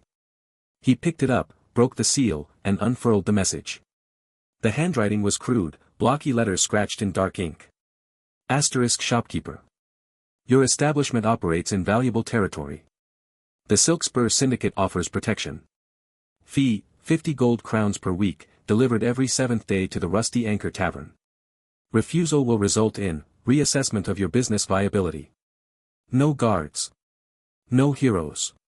Just gold, asterisk. Leo's fingers tightened on the parchment. The Silk Spur Syndicate, one of the local crime lord's operations, mentioned in hushed tones by nervous merchants. He looked out the window, where the city bustled with oblivious life. The threat was blunt, impersonal. Another escalation. Another potential trigger. He set the scroll down, his mind already calculating. 50 gold crowns was exorbitant, more than a month's profit from his trinket sales. Paying would mark him as weak, inviting more demands. Refusing would bring enforcers, violence, another brush with death in his shop. And the threshold of transcendence waited, hungry. Outside, a cart rattled by, its driver shouting at a stray dog. The sounds of the city seemed to sharpen, each noise a reminder of the fragile peace he was trying to maintain. Leo folded the scroll, tucking it into a drawer beneath the counter. His shop felt suddenly smaller, the walls closer, the artifacts humming a low, warning note. The investigation had been a warning. This was a promise. And somewhere in the city, the scarred woman mage was still selling secrets, the Hero Association was still watching, and Valerius was still plotting. Leo took a slow breath, the weight of it all settling into his bones. He had a week until seventh day. A week to decide what kind of merchant, what kind of god, he would become. The morning sun filtered through the dusty windows of the final transaction, casting warm rectangles of light across the cluttered shelves. Leo hummed a quiet tune as he polished a silver amulet, its surface shimmering with latent divine energy he'd long learned to ignore. A week had passed since the Silk Spur Syndicate's threat scroll arrived, and the tension in the air felt thicker than the shop's perpetual scent of aged parchment and polished wood. He'd spent days reinforcing his defenses, layering spatial lock barriers so subtly they were invisible to the naked eye, though the mental strain left a dull ache behind his temples. His divine sense, now a constant whisper in the back of his mind, tingled with unease, but he maintained his genuine merchant facade, a practiced smile, gentle movements, the illusion of harmless eccentricity. Customers trickled in and out, a mix of rookie adventurers and curious townsfolk. A young woman with calloused hands browsed the trinket section, her eyes wide at a seemingly ordinary compass that pointed not north, but toward her deepest desire. Leo watched her from the corner of his eye, his customer calming aura a low hum that kept her from asking too many questions.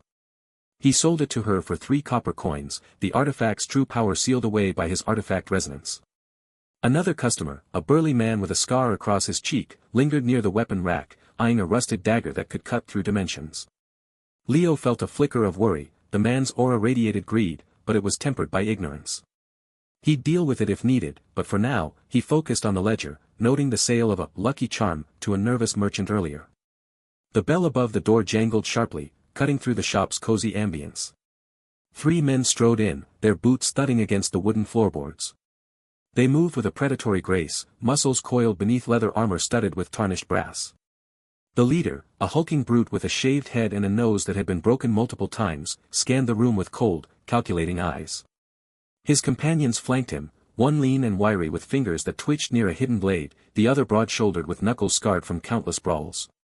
Leo's divine sense screamed a warning, threat, imminent violence, intent to harm. He set down the amulet, his smile never wavering, though his heart hammered against his ribs. "Welcome to the final transaction," Leo said, his voice steady. "How may I assist you today?"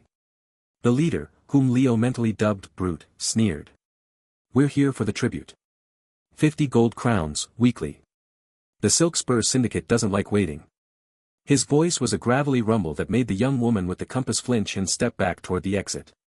The burly man near the weapon rack froze, his hand hovering over the dagger. Leo kept his tone light, layering his customer calming aura thicker, though he felt it strain against the enforcer's aggression. "I'm afraid there's been a misunderstanding. This is a legitimate business. I pay my taxes to the city." The wiry enforcer, Blade, chuckled darkly. "Taxes are for suckers. This is protection. Pay up, or we start breaking things." He gestured to a shelf of delicate crystal orbs, each containing a sliver of celestial light. The broad-shouldered enforcer, Brawler, cracked his knuckles, the sound echoing in the sudden silence. Leo's mind raced. He could use spatial lock to immobilize them, but that might draw more attention. Inspector Mara's warning about inspection still hung in the air. He opted for diplomacy, his genuine merchant facade holding firm. "Please, let's not disturb the other customers. Perhaps we can discuss this outside." Brute's eyes narrowed. "No discussion. Gold. Now." He took a step forward, his bulk casting a shadow over the counter. The young woman bolted for the door, her compass clutched to her chest. The burly man hesitated, then slipped out behind her, leaving Leo alone with the enforcers. The shop felt smaller, the artifacts on the shelves humming with subdued energy as if sensing the danger. Leo sighed inwardly, the mental strain of maintaining his facades compounding. He reached under the counter, his fingers brushing against a small pouch of coins, his daily earnings, barely 10 silver pieces. "I don't have 50 gold crowns. Business has been slow." Blade's smile turned vicious. "Then we'll take it out of your hide." In a blur of motion, he lunged, a dagger flashing toward Leo's throat. Leo's enhanced reflexes kicked in, he sidestepped, the blade grazing his shoulder and tearing through his simple linen shirt. Pain lanced through him, sharp and immediate. He stumbled back, his mind screaming at the proximity to violence. Brawler seized the opportunity, his fist connecting with Leo's ribs with a sickening crunch. The air exploded from Leo's lungs, and he doubled over, gasping. Brute grabbed him by the collar, lifting him off the ground. "Pathetic," Brute growled, slamming Leo against the counter. Wood splintered, and artifacts rattled. Leo's vision swam, blood trickling from his lip. He tried to activate spatial lock, but the pain was too distracting, his mental focus fraying. Blade struck again, this time aiming for his legs. The dagger sank deep into Leo's thigh, and he cried out, the sound raw and guttural. He collapsed to the floor, his body a tapestry of agony. Brute loomed over him, delivering a kick to his stomach that made him retch. The world narrowed to flashes of pain, the cold floorboards against his cheek, the metallic taste of blood, the enforcer's laughter echoing like distant thunder. Leo's thoughts fragmented. He could feel the threshold of transcendence stirring in the depths of his being, a dormant beast awakened by the brink of death. His injuries were critical, broken ribs, a deep stab wound, internal bleeding. Each breath was a struggle, his vision darkening at the edges. He clung to consciousness, his mind screaming for survival. This was it, another evolution, another step toward becoming something more, something terrifying. He didn't want it, but the power demanded it. Brute raised a boot to stomp on Leo's head. Last chance, shopkeeper. Gold or your life. Leo's eyes fluttered open, his gaze locking onto Brute's. In that moment, the threshold of transcendence surged. A wave of energy erupted from Leo's core, invisible but palpable, washing over the shop. His wounds began to knit together with impossible speed, bones realigning, flesh mending. The pain didn't vanish, instead, it transformed, fueling something new. Two abilities blossomed in his mind, telekinetic mastery, the power to move objects with thought, and pain conversion, the capacity to turn agony into raw strength. He rose to his feet, his movements fluid and effortless, the blood on his clothes drying to rust-colored stains. The enforcers stared, their confidence shattering. What the hell? Blade whispered, taking a step back. Leo didn't speak. He simply extended a hand, his mind focusing on the three men.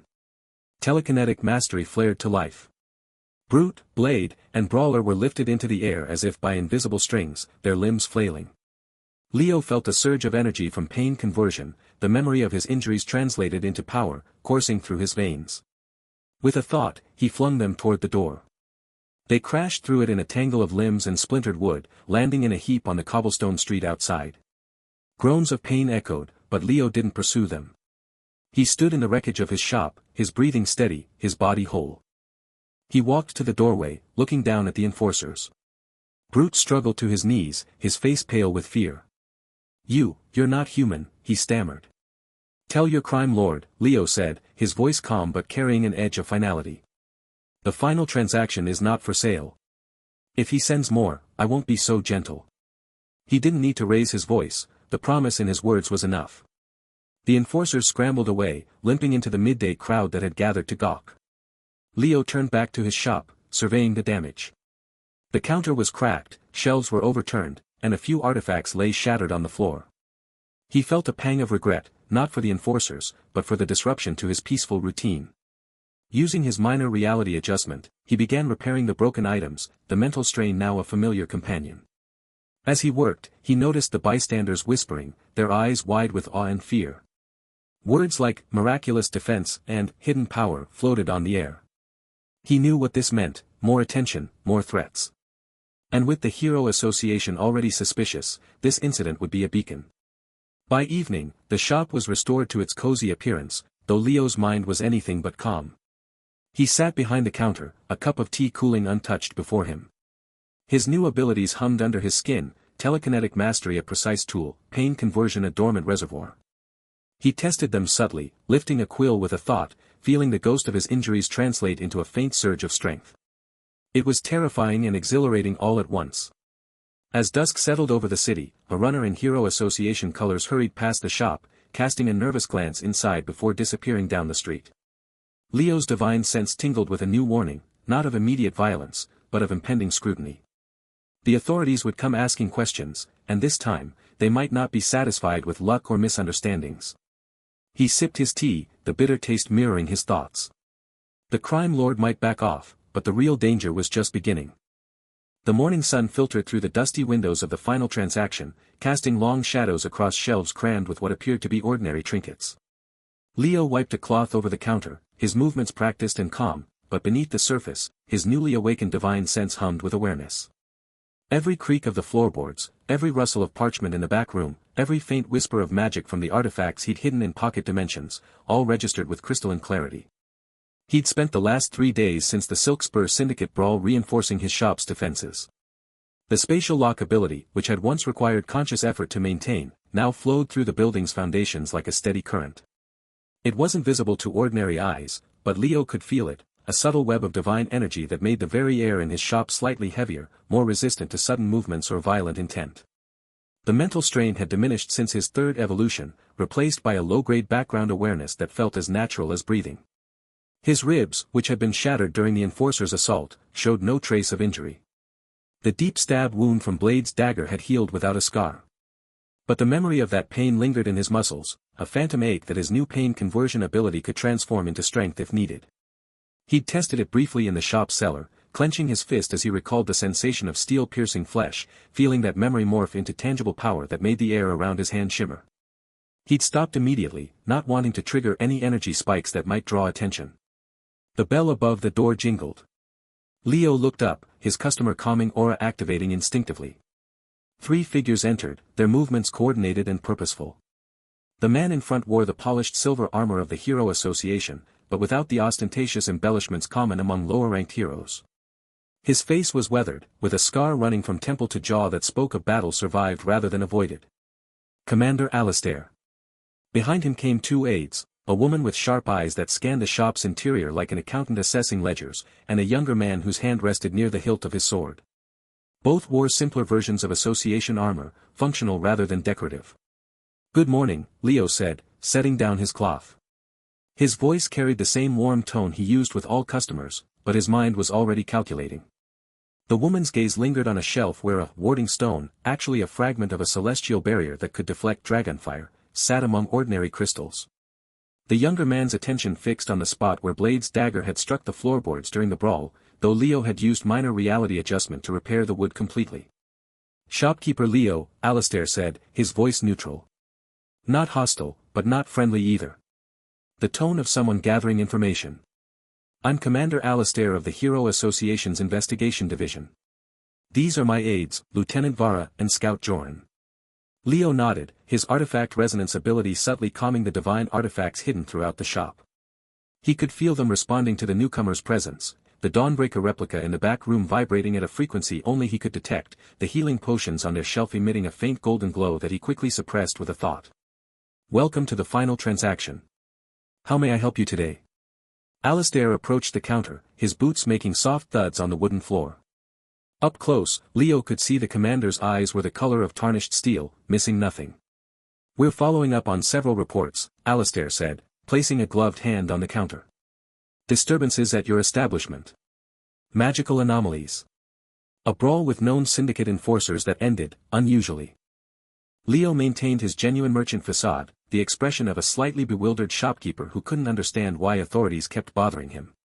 "The syndicate men were quite aggressive," he said, allowing a touch of genuine remembered pain to color his words, not enough to trigger pain conversion, but enough to sound authentic. "I got lucky. They seemed to trip over each other at the last moment." Lieutenant Vara stepped forward, her tablet in hand. "Witnesses described you being stabbed, shopkeeper. Deeply. Yet when city guards arrived minutes later, you showed no injuries." "Adrenaline," Leo said smoothly, calling upon what he'd begun to think of as diplomatic obfuscation, a combination of selective truth perception and customer calming aura that required careful mental energy management. He could feel the strain beginning, a faint headache forming behind his eyes. "You know how it is in moments of crisis. I must have exaggerated the wound in my panic." Scout Joran's eyes narrowed. 3 seasoned enforcers, all reportedly thrown through your front window by an unseen force. That's more than adrenaline. Leo allowed a modest smile. "I keep some defensive artifacts in stock. Nothing illegal, of course. Perhaps one activated during the struggle." He gestured to a shelf of what appeared to be decorative orbs. "Some of these items have unexpected properties when handled roughly." Alistair's gaze followed the gesture, then returned to Leo. For a long moment, the shop was silent except for the ticking of an ancient clock Leo had acquired 3 months prior, a timepiece that actually measured the flow of destiny rather than hours, though its hands appeared ordinary to anyone without divine sense. "Would you care for some tea?" Leo asked, breaking the silence. I brew it with calming herbs from the southern valleys. Excellent for conversation. The commander studied him, then gave a slight nod. That would be appreciated. Leo moved to the small stove behind the counter, his movements deliberate. As he prepared the tea, he infused the steam with the barest hint of his customer calming aura, not enough to compel or control, but enough to encourage relaxation and openness. The mental effort made his headache sharpen, but he maintained the facade of effortless hospitality. When he placed the cups before them, the aroma of chamomile and something subtler, a hint of starlight essence from an herb that only grew where dimensional boundaries were thin, filled the air. Alistair took a sip, his shoulders relaxing almost imperceptibly. Vara and Joran followed suit. Your shop has an interesting reputation, Alistair said, setting down his cup. Some call it lucky. Others whisper about hidden treasures. The Silent Step Guild attempted a robbery here recently, did they not? They did, Leo admitted, pouring more tea. Another case of fortunate timing. Their scrying device malfunctioned at a critical moment. He didn't mention that he'd used his evolving abilities to subtly warp the device's magical frequencies, causing it to overload.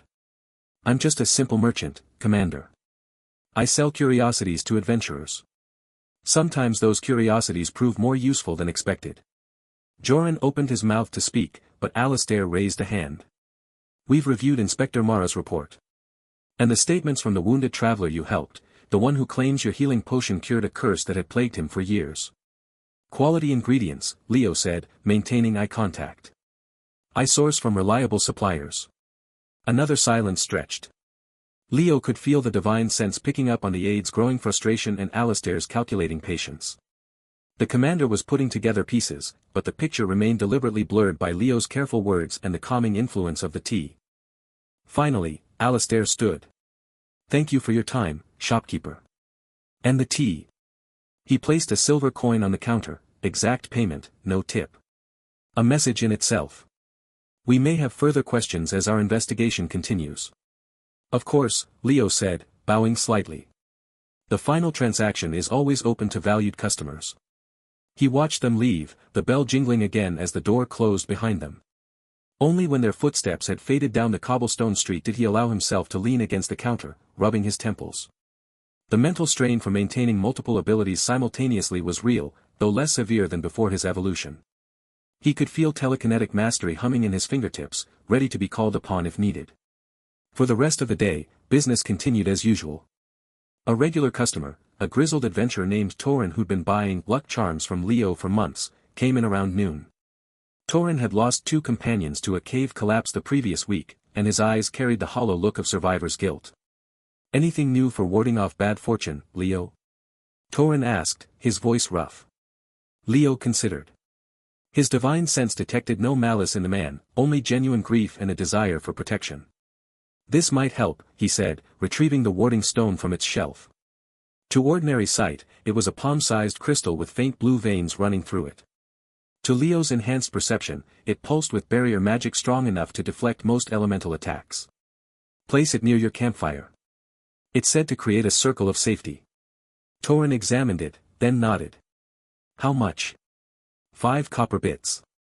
The adventurer paid without haggling, a rarity in these parts. As he left, Leo felt a faint connection form, not magical, but social. An ally, however minor, in a city growing increasingly suspicious. Over the next 4 days, Leo noticed changes. A man in plain clothes loitered across the street for hours at a time, pretending to read a newspaper but watching the shop with trained eyes. Another took notes from a second-story window 2 buildings down. The Hero Association's surveillance had begun. Leo adapted. He used telekinetic mastery to subtly rearrange artifacts on shelves when no customers were looking, ensuring nothing too potent was visible from outside. He reinforced the spatial lock around the shop's perimeter, making it harder for scrying attempts to penetrate. Each adjustment required mental focus, but the pain conversion ability meant that when fatigue set in, he could transform that discomfort into renewed concentration. On the evening of the 4th day, as he was closing up, his divine sense detected something new. Faint energy readings from the roof, not hostile, but probing. Scrying devices, more sophisticated than the Silent Step Guilds. They were mapping the shop's magical signature. Leo didn't look up as he locked the door. He simply allowed a fraction of his power to leak through his carefully constructed controls, not enough to reveal his true nature, but enough to create anomalous energy readings that would confuse and intrigue. Let them see shadows and echoes. Let them wonder. Inside, he prepared for what he knew was coming. The artifacts whispered to him through artifact resonance, their divine natures restless. The Dawnbreaker replica in the back room glowed softly, responding to his heightened state of alertness. He could feel the threshold of transcendence waiting beneath his skin, a coiled potential that grew stronger with each threat he survived. Across the city, in the Hero Association's headquarters, Commander Alistair studied the scouts' latest reports. The parchment before him showed diagrams of energy spikes from the final transaction, patterns that shouldn't exist in a simple curio shop. Readings that suggested either incredibly powerful artifacts or something else entirely. Lieutenant Vara stood beside him. The anomalies are consistent, Commander. Whatever's in that shop, it's not just lucky trinkets. Alistair traced a finger over the most concerning data point, an energy signature that had briefly spiked to levels comparable to a dragon's heartstone. Prepare an assault team, he said quietly. Standard containment protocol, but with authorization for lethal force if necessary. We go in tomorrow at dawn. He didn't say what they both knew, that whatever waited in that deceptively peaceful shop might require more than standard protocols. Might require everything they had. Back in his shop, Leo felt the decision like a shift in the air pressure. His divine sense, now fully awakened, picked up on the gathering intent across the city. The calm before the storm. He lit a single candle and sat behind the counter, waiting. The artifacts around him hummed in harmony, a chorus of divine power masquerading as mundane objects. And deep within, the threshold of transcendence stirred, ready to evolve him once more when death came knocking at his door. The first light of dawn painted the cobblestone streets of the city in pale gold, but Leo felt no warmth as he stood behind the counter of the final transaction. His divine sense, that fully awakened passive ability, had been prickling for hours, a constant, low-grade hum of danger that tightened his chest with each passing minute. He'd spent the night in a state of heightened awareness, his mind a taut wire strung between the mundane tasks of restocking shelves and the looming threat outside. The shop's interior, usually a cozy haven of cluttered curios and soft lamplight, now felt like a cage awaiting a predator. He ran a hand over a display of what appeared to be simple trinkets, a rusted compass, a cracked hourglass, a feather that shimmered with latent divine energy, and his artifact resonance skill hummed softly, calming the artifacts as if sensing his unease. Outside, the city was still mostly asleep, but Leo's senses told a different story. Through the shop's front window, he saw shadows moving with unnatural precision in the alleys across the street. They weren't the clumsy thugs of the Silkspur Syndicate or the greedy adventurers who'd stumbled in before, these were professionals, moving in silence, their auras suppressed but not entirely hidden from his divine sense. He counted 6 distinct presences, each radiating a disciplined, lethal intent. Commander Alistair's elite squad, he guessed, just as the man had promised. Leo's fingers tightened around a polishing cloth, the fabric rough against his skin. He'd hoped the diplomatic obfuscation from their last meeting might buy more time, but Alistair wasn't one to wait. A sudden, sharp crackle of energy split the morning quiet. Blue-white light flared outside, and Leo watched as intricate runes of barrier magic etched themselves into the air around his shop, forming a shimmering dome that sealed off the street. The barrier hummed with a low, resonant frequency that made the artifacts on the shelves vibrate in response. Leo's customer calming aura flickered automatically, a minimal mental energy cost to keep his own nerves steady, but he let it fade. No customers were here to soothe, only enemies. Through the window, he saw Alistair step into view, flanked by Lieutenant Vara and Scout Joran, their faces set in grim determination. Alistair's voice, amplified by magic, boomed through the barrier, crisp and authoritative. Leo, shopkeeper of the final transaction. By order of the Hero Association, you are to surrender immediately for evaluation of illegal magical activities and disturbances. Come out peacefully, or we will breach. Leo didn't move from behind the counter. His mind raced, weighing options. He could try talking again, use his selective truth perception to weave another half-truth, but Alistair's stance, feet planted, hand resting on the hilt of a sword that glowed with enchantment, told him words wouldn't suffice this time. The squad's coordinated movements were too precise, their barrier too thorough, they'd come for a fight. Leo took a slow breath, feeling the familiar ache of mental strain from maintaining his defenses over the past weeks. But beneath it, a new sensation stirred, the raw, untapped potential of his recent evolutions. Telekinetic mastery whispered at the edges of his consciousness, a power to move objects with thought, and pain conversion lay dormant, ready to turn agony into strength. He'd need both soon. Without warning, the barrier pulsed, and the shop's front door exploded inward in a shower of splinters and magical force. Leo ducked instinctively, his enhanced durability absorbing the shockwave that rattled the shelves. Through the dust and debris, the elite squad poured in, 6 figures in Hero Association uniforms, their movements a blur of practiced efficiency. Alistair led the charge, his sword now unsheathed and crackling with lightning. Lieutenant Vara raised her hands, chanting a spell that conjured chains of solidified air, while Scout Joran darted to the side, his eyes scanning the room with analytical precision. The other 3, Leo recognized them from his divine sense as mages and warriors, fanned out, sealing exits and preparing attacks. Last chance, Shopkeeper, Alistair growled, his gaze locking onto Leo. Submit to our custody. Leo straightened, brushing dust from his apron. I've done nothing wrong, Commander. This is my shop, and I'll defend it. His voice was calm, but inside, his heart hammered against his ribs. He could feel the squad's magic coiling in the air, a lethal combination designed to incapacitate or kill. They weren't holding back. Alistair gave a sharp nod, and the assault began. Lieutenant Vara's air chains shot forward, wrapping around Leo's arms and torso with crushing force. At the same time, one of the mages unleashed a torrent of frost magic, encasing Leo's legs in ice that burned with cold. Another warrior lunged, a hammer glowing with kinetic energy aimed at Leo's head. Leo tried to activate his telekinetic mastery, flinging a nearby shelf of trinkets toward the attackers, but the chains tightened, disrupting his focus. The hammer connected with a sickening crunch, and Leo felt bones in his shoulder shatter. Pain erupted through his body, white-hot and consuming. He stumbled, the ice locking him in place as more attacks rained down. A bolt of pure energy from Scout Joran seared into his chest, leaving a charred wound that smoked. Alistair's lightning sword slashed across his back, tearing through flesh and muscle. Leo gasped, blood filling his mouth. His vision blurred, the shop spinning around him. He was dying, he could feel it, the cold creep of mortality seeping into his limbs. His threshold of transcendence, that cheat system that only activated when he survived near-fatal damage in his shop, stirred deep within him. The evolution's magnitude scaled based on how close to death he came, and now, with broken bones, internal bleeding, and magic scorching his insides, he was as close as he'd ever been. As Alistair raised his sword for a final strike, time seemed to slow for Leo. His thoughts crystallized, this was it, the brink. He embraced the pain, letting it fuel the awakening. A surge of power erupted from his core, washing over him in a wave of golden light. His injuries healed instantly, bones knitting, wounds sealing, the ice shattering away. But this evolution was different, more profound. A new ability unlocked in his mind, domain of finality. He didn't just understand it, he became it. Leo's eyes snapped open, glowing with an ethereal radiance. He didn't move, but the very air in the shop stilled.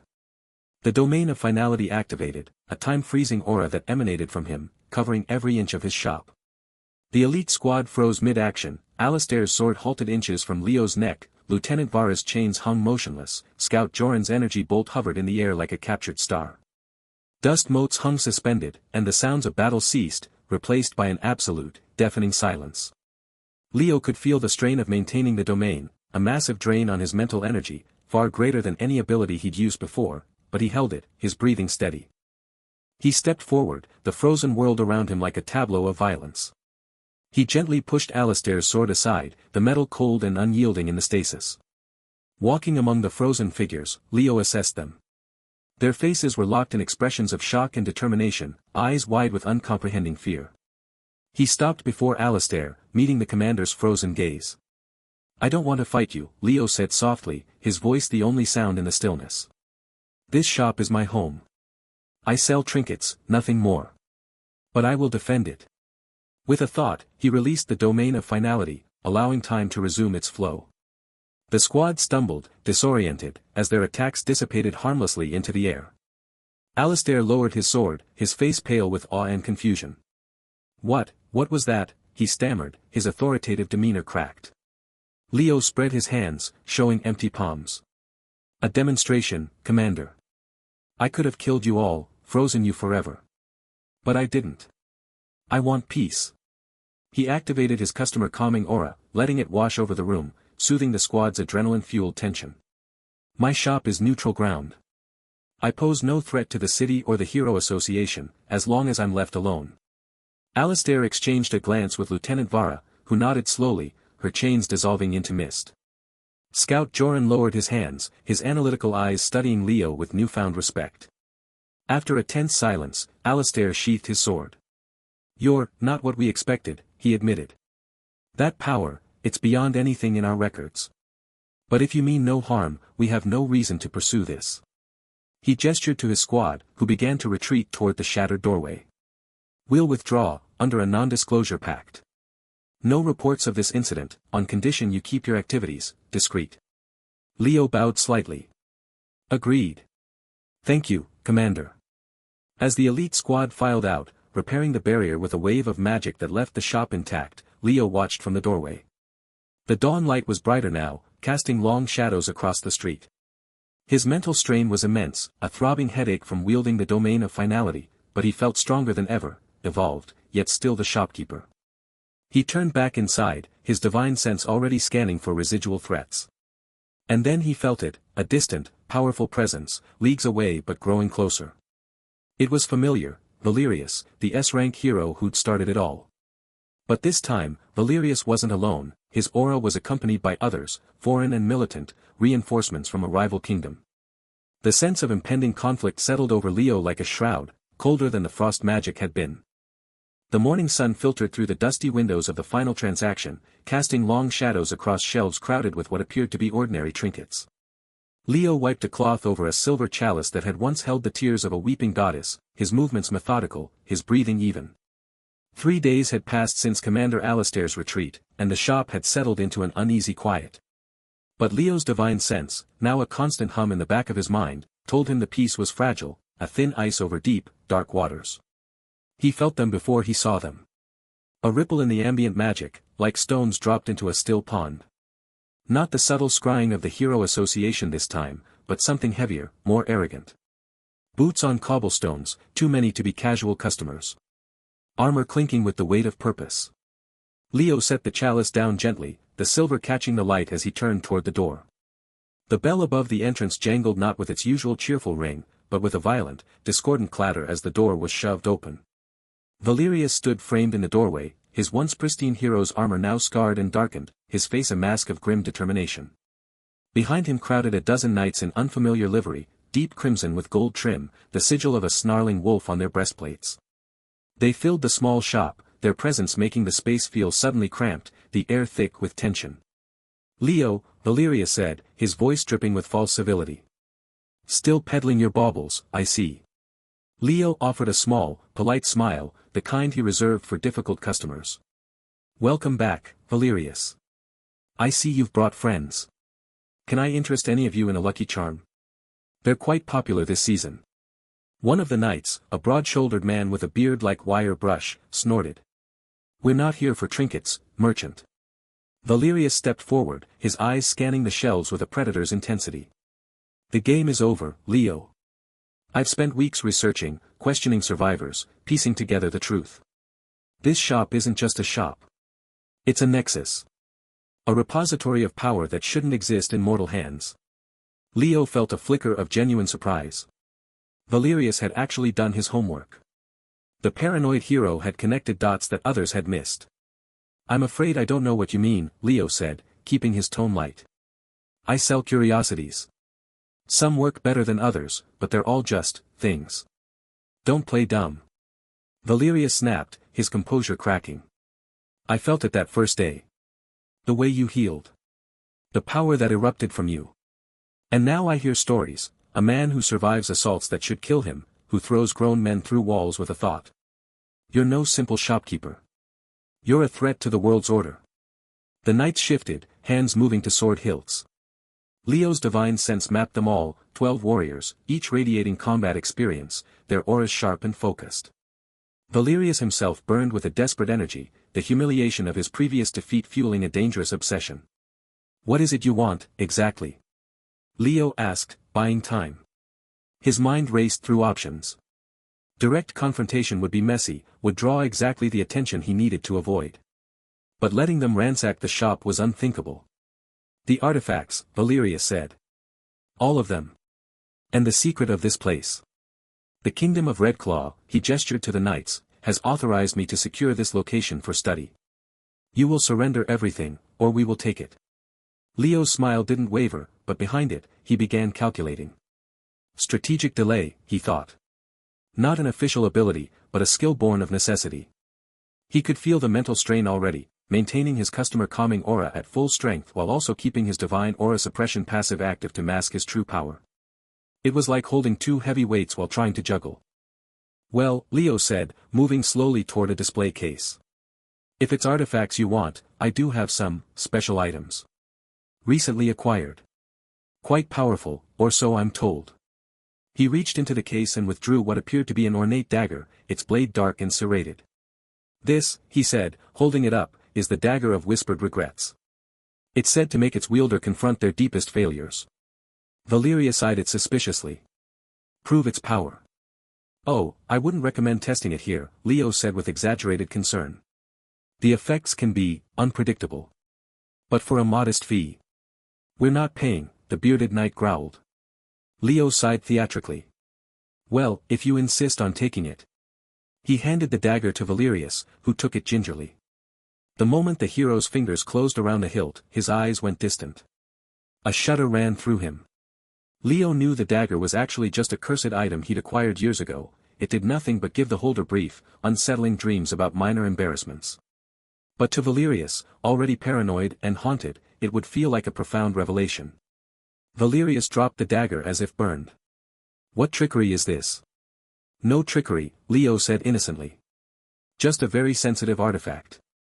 Perhaps something less introspective. He moved to another shelf, his mind working. He needed to stall, to make them doubt, to waste their time until he could formulate a proper response. His telekinetic mastery hummed just beneath the surface, ready to fling objects or people if necessary. But violence would only confirm Valerius's accusations. For the next hour, Leo performed a delicate dance. He showed them a mirror that showed possible futures, actually just distorted reflections. A crown that promised wisdom, but did nothing at all. A set of scales that were balanced for justice, but were merely well made. Each time, the knights grew more impatient, more suspicious, but Valerius's obsession made him examine each item with intense scrutiny. It was during this farce that Leo learned the true scope of Valerius's plan. The hero, in a moment of frustrated boasting, let slip details. The kingdom of Redclaw doesn't just want trinkets, he said, watching Leo handle a supposedly magical orb. They want the source. The power that makes this place special. My report suggests the shop itself is the artifact, a place where reality bends. Conquer this, and we control something no kingdom has ever possessed. Leo felt a cold understanding settle in his gut. This wasn't just about robbery anymore. This was about conquest. About turning his shop, his home, into a military asset.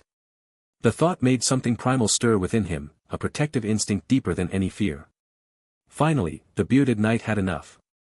Enough games, merchant. We'll take everything and let our mages sort out what's real. He reached for a shelf, fingers closing around a crystal that glowed with soft inner light. Leo's divine aura suppression flickered for just a second, a controlled, deliberate lapse. Not enough to reveal his full power, but enough to let a fraction of his presence leak out. The shop seemed to grow heavier, the air thicker. The crystal in the knight's hand flared suddenly, then went dark and brittle, crumbling to dust. Every knight took a step back. Valerius's eyes widened. What did you do?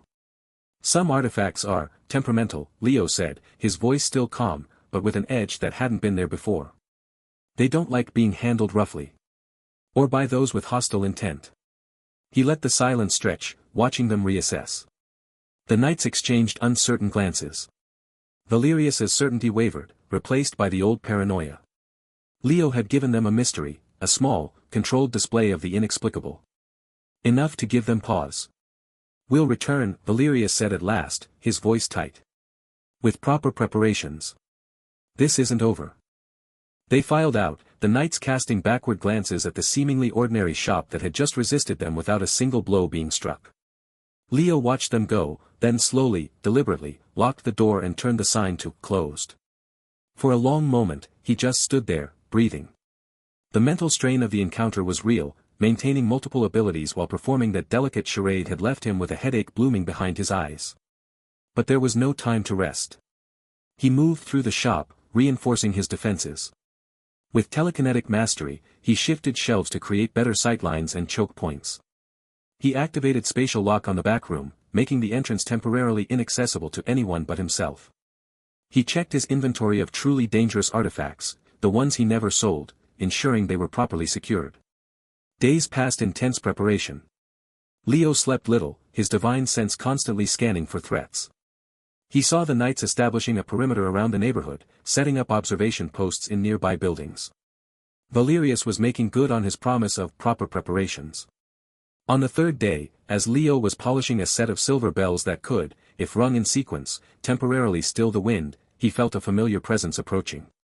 Not knights this time. Something lighter, quicker. The back door, hidden in an alley, opened without a sound. Torin slipped inside, his face pale beneath his adventurer's hood. "Leo," he breathed. "You need to know. They're not just watching anymore." Leo set the bells down. "What have you seen?" "I was scouting the western hills," Torin said, accepting the cup of tea Leo offered. "The Red Claw Knights, they've been joined by more. Many more. I counted at least 50 additional troops, plus siege equipment.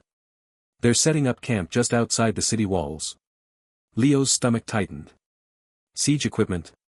Battering rams. Mobile barriers. And mages, I saw at least 3 wearing Red Claw colors.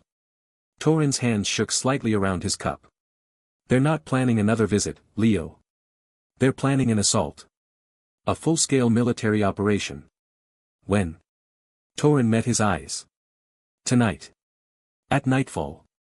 They're waiting for the city guards to change shifts, for the streets to quiet." Leo nodded slowly. The pieces clicked into place.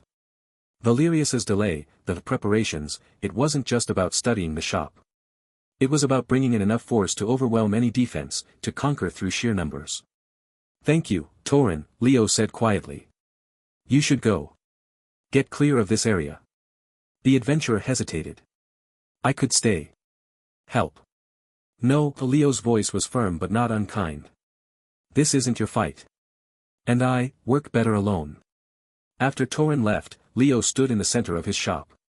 The afternoon light was fading, painting the artifacts in long shadows. He could feel it coming, the gathering storm. His divine sense stretched out, confirming Torin's report. Dozens of auras, maybe 100, converging on his neighborhood. The weight of armor, the crackle of prepared magic, the grim determination of soldiers following orders. He took a deep breath, then another. The mental strain of the past days fell away, replaced by a cold, clear focus.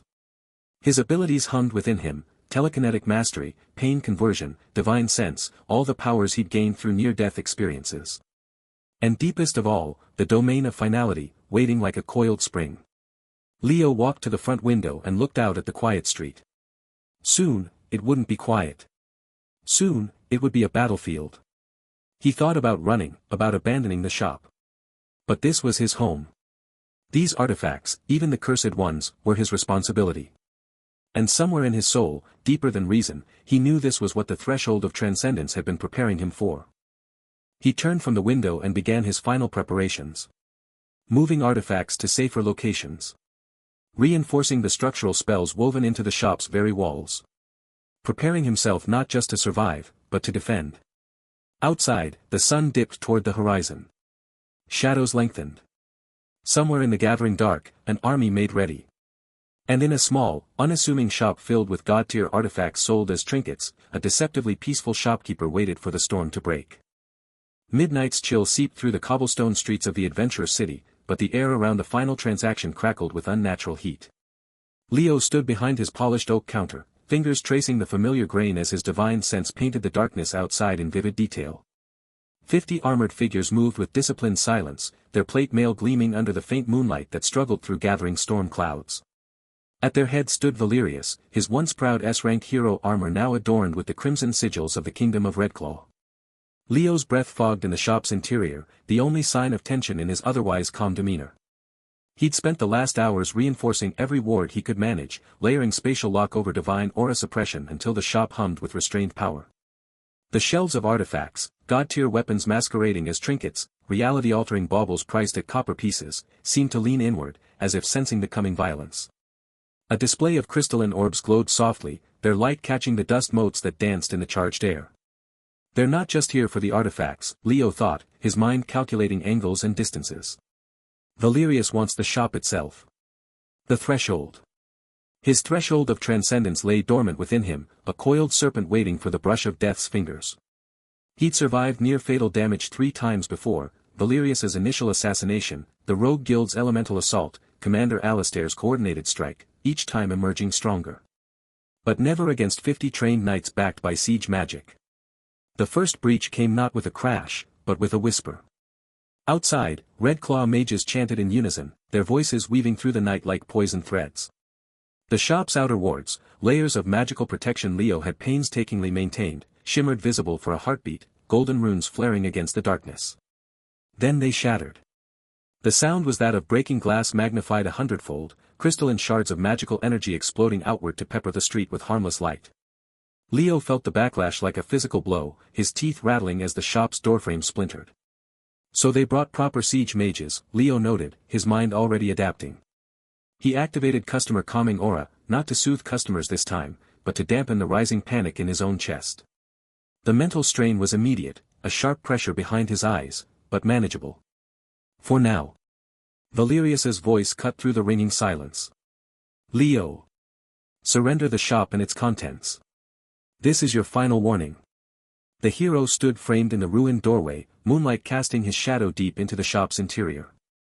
Behind him, knights formed disciplined ranks, polearms gleaming with enchantments meant to pierce magical defenses. Leo didn't answer with words. He answered with telekinetic mastery. The nearest shelf of artifacts, a collection of what appeared to be decorative daggers, lifted as one. 20 blades, each capable of slaying dragons if their true nature were unleashed, hovered in the air. Leo sent them flying not at the knights, but at the mages clustered behind them. He held back their divine power, letting them strike as mere steel. Still, they found gaps in armor, sinking into shoulders and thighs with wet thunks. 2 mages fell, their chanting broken. Valerius roared and charged. The battle became chaos. Knights flooded into the shop, their armored forms too large for the cozy space. They knocked over displays, sending artifacts clattering across the floor. A crystalline orb containing a captured star rolled toward the counter, its light pulsing erratically. Leo moved with enhanced speed, his 4th evolution's gifts making him a blur among the lumbering knights. He caught a polearm thrust aimed at his heart, twisted, and sent the knight crashing into 3 companions. Pain blossomed along his side, a dagger found a gap in his enhanced durability. Leo grunted, feeling warm blood soak his tunic. Not enough, he thought. Threshold needs more. He let himself be surrounded. 5 knights closed in, their weapons a cage of steel. A mace caught his shoulder, shattering bone with a sickening crunch. Leo gasped, the pain white-hot and immediate. He activated pain conversion, turning the agony into raw energy that surged through his veins. But it wasn't enough to trigger evolution, just enough to keep him standing as a sword pierced his thigh. Closer, Leo thought through gritted teeth. Need to be closer to death. He dropped his defenses. 3 polearms struck simultaneously, 1 through his abdomen, 2 through his chest. Leo felt organs rupture, blood flooding his mouth. The world grayed at the edges, the shop's warm lantern light dimming to tunnel vision. This was it, the brush of death's fingers he needed. Threshold of Transcendence activated. Power erupted from Leo's broken form, a golden light that threw knights back like leaves in a storm. Bones knitted themselves, wounds sealed, and new understanding bloomed in his mind. Mass teleportation, the ability to move multiple objects or people through space. He didn't just understand it, he felt it as naturally as breathing. Leo stood whole again, blood-stained but unharmed. Before the knights could regroup, he unleashed his new ability. With a thought, he teleported 15 knights from inside the shop to the street outside, their armored forms appearing in a disorganized heap 30 feet away. The mental strain spiked, using new abilities always cost more, but he pushed through. Valerius watched from the doorway, his eyes wide. Impossible.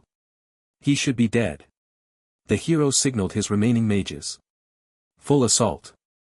Burn him out. Elemental magic filled the shop. Fire roared in from the left, ice shards from the right, lightning arced from above. Leo raised his hands, not to block, but to welcome it. His divine sense told him what his evolving power already knew, this could be fuel. Energy absorption unlocked. The flames didn't burn him, they flowed into him. The ice didn't freeze, it dissolved into pure mana that he drank like water. Lightning crackled around his form, then vanished into his skin. Leo felt power swelling within him, a reservoir growing with every spell the mages wasted. He directed it back outward, not as raw energy, but as refined force.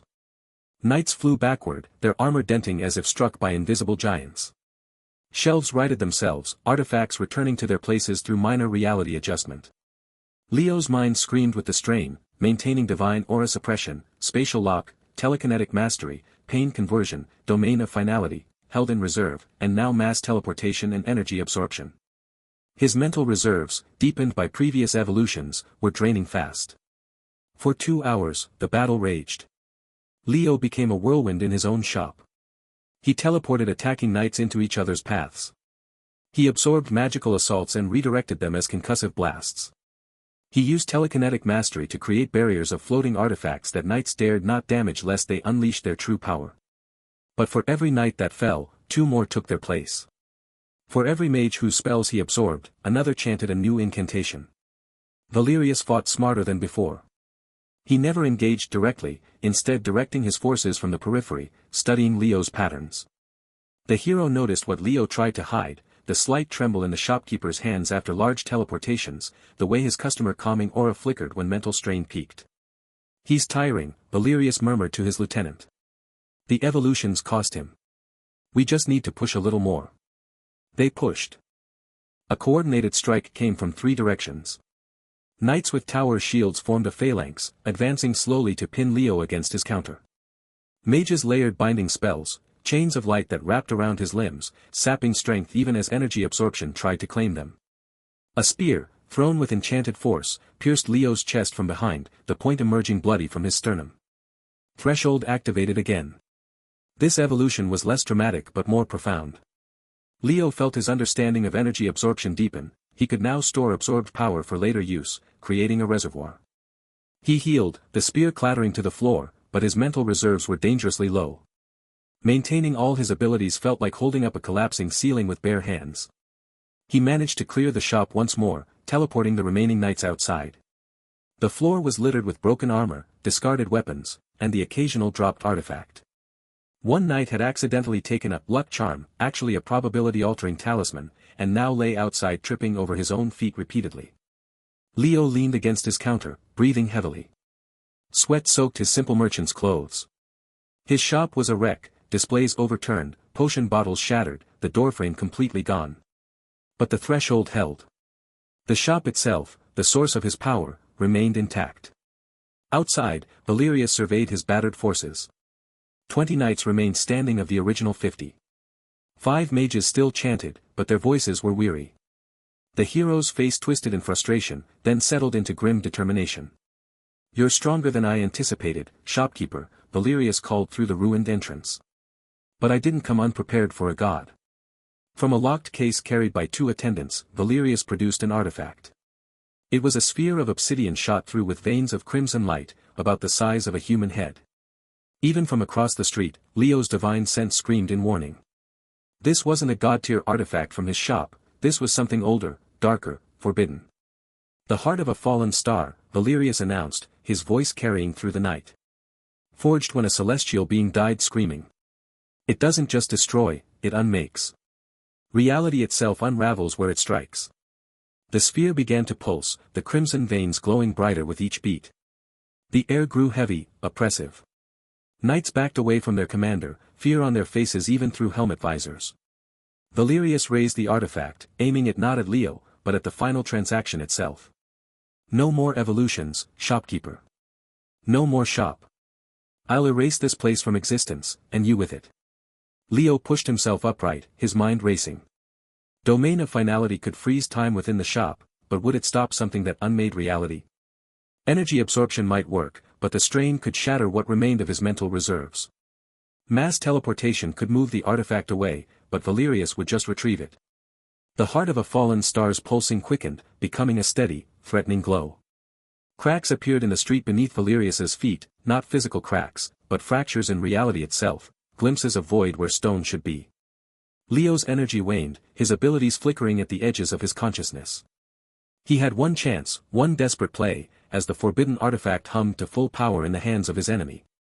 The heart of a fallen star pulsed with a sickly violet light in Valerius's trembling hands, its surface swirling with patterns that hurt to look at, not with physical pain, but with a deeper, existential wrongness. Leo felt the air in his shop grow thin, as if reality itself were being siphoned away.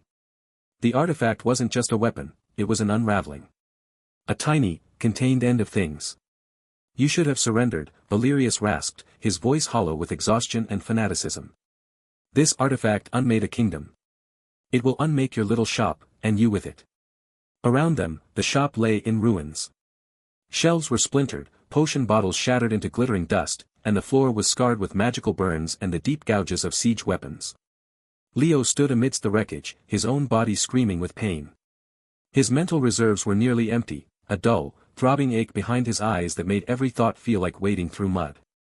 He'd burned through them maintaining spatial lock to prevent teleportation escapes, using telekinetic mastery to hurl knights into walls, and cycling pain conversion to turn injuries into fleeting bursts of strength. But now, facing the heart, even those abilities felt pitifully small. The remaining Red Claw knights, perhaps 20 of the original 50, formed a loose circle, weapons lowered but eyes fixed on the orb. They looked less like conquerors now and more like men witnessing an execution. One of them, a young mage with a bloodied robe, whispered a prayer to a forgotten god. Valerius raised the artifact. It didn't explode or shoot beams. Instead, it simply began to erase. The air near it blurred and faded into a featureless gray void. A wooden stool by the counter dissolved silently into motes of non-existence, leaving not even ash behind. The void crept outward, slow but inexorable, eating the very concept of the objects it touched. Leo's divine sense screamed a warning so intense it felt like ice water poured down his spine. This wasn't near-fatal damage, this was existential erasure. If that void touched him, there would be no body to heal, no mind to trigger an evolution. He would simply cease to be, as if he'd never existed at all. He tried to move, to use mass teleportation to shift himself away, but his mental fatigue was too great.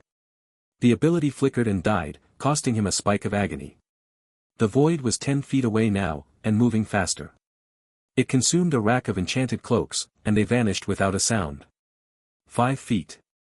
Leo could feel the edges of his own being fraying. Memories flickered, the first day he'd opened the shop, the smell of polish on the counter, the weight of a cheap copper coin in his palm from a satisfied customer. They felt thin, insubstantial, as if they were being pulled from him. 3 feet. The threshold of Transcendence stirred. Not with its usual surge of power, but with a deep, resonant hum that vibrated through the shop's foundations. It wasn't reacting to injury, it was reacting to annihilation. The void touched the toe of Leo's boot. The leather didn't dissolve, it simply stopped being leather, stopped being a boot, stopped being anything at all. The nothingness crawled up his foot. Leo's vision whited out. Not with light, but with absence. He felt himself unraveling at the seams, his thoughts scattering into the void. This was death, not a closing, but an undoing. In that final nanosecond of existence, a single, clear thought crystallized: this is my shop. The threshold of Transcendence shattered. Power didn't flood him, it unfolded from him, erupting not from his body but from the very space of the shop itself. The grey void recoiled as if struck, shrinking back into the heart of a fallen star, which flared once and then went dark, falling from Valerius's hands to clatter harmlessly on the floor. The shop changed.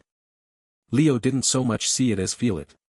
Every splinter of wood, every mote of dust, every atom of air within the four walls of the final transaction became an extension of his will.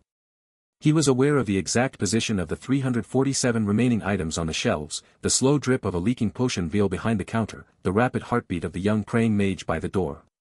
Space itself bent to his unspoken command. Reality within the shop was no longer a fixed set of rules, it was a suggestion, and he was the one suggesting. Absolute shop domain. The knowledge settled into his mind, cool and absolute. Within these walls, he controlled space, matter, and the fundamental laws of reality.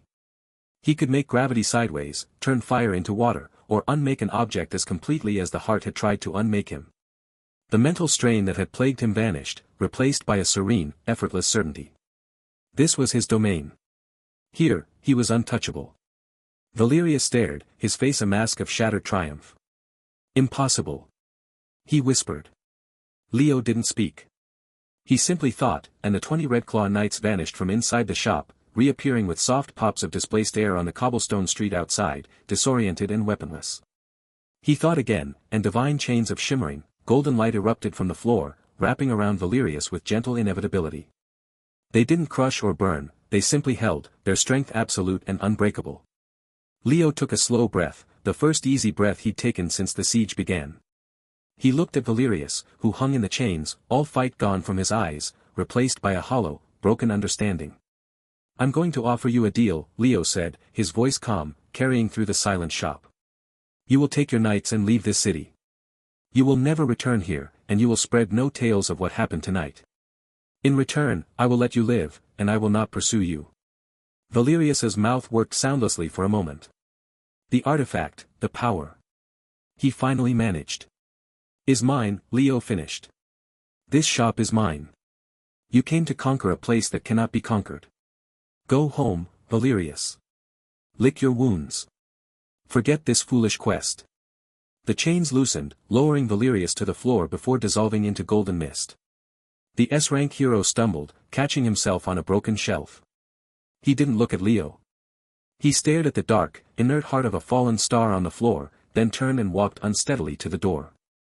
He paused on the threshold, his back to the room. "It's over," Valerius said, not a declaration, but a bleak admission. Then he stepped out into the night. Leo listened to the sounds of retreat, muffled orders, the clatter of armor, the fading tramp of boots on stone. He reached out with his divine sense, now magnified and perfectly integrated with his new domain, and confirmed they were truly leaving, moving eastward out of the city. The immediate threat was gone. He let out a long, slow breath.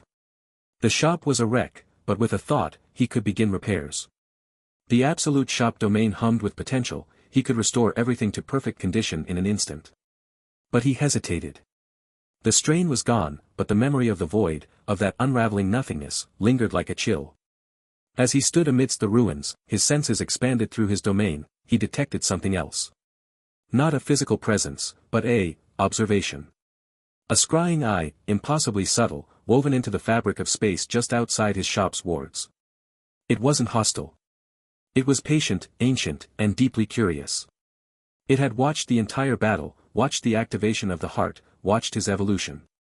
And it was watching still. Leo didn't react outwardly. He kept his posture relaxed, his expression neutral, as if simply surveying the damage. But inwardly, his mind raced. This scrying felt different from the clumsy devices of the rogue guild. It was vast, cold, and carried a weight of millennia. It tasted of deep shadows and forgotten empires. The Demon King. The rumors from the end of Book 1 weren't just rumors. He was already paying attention. The eye lingered for another few heartbeats, studying Leo, studying the dormant power of the absolute shop domain. Then, as silently as it had come, it withdrew, the pressure of its observation fading like a retreating tide. Leo was alone in his shattered shop, stronger than he had ever been, master of a domain where he was truly untouchable.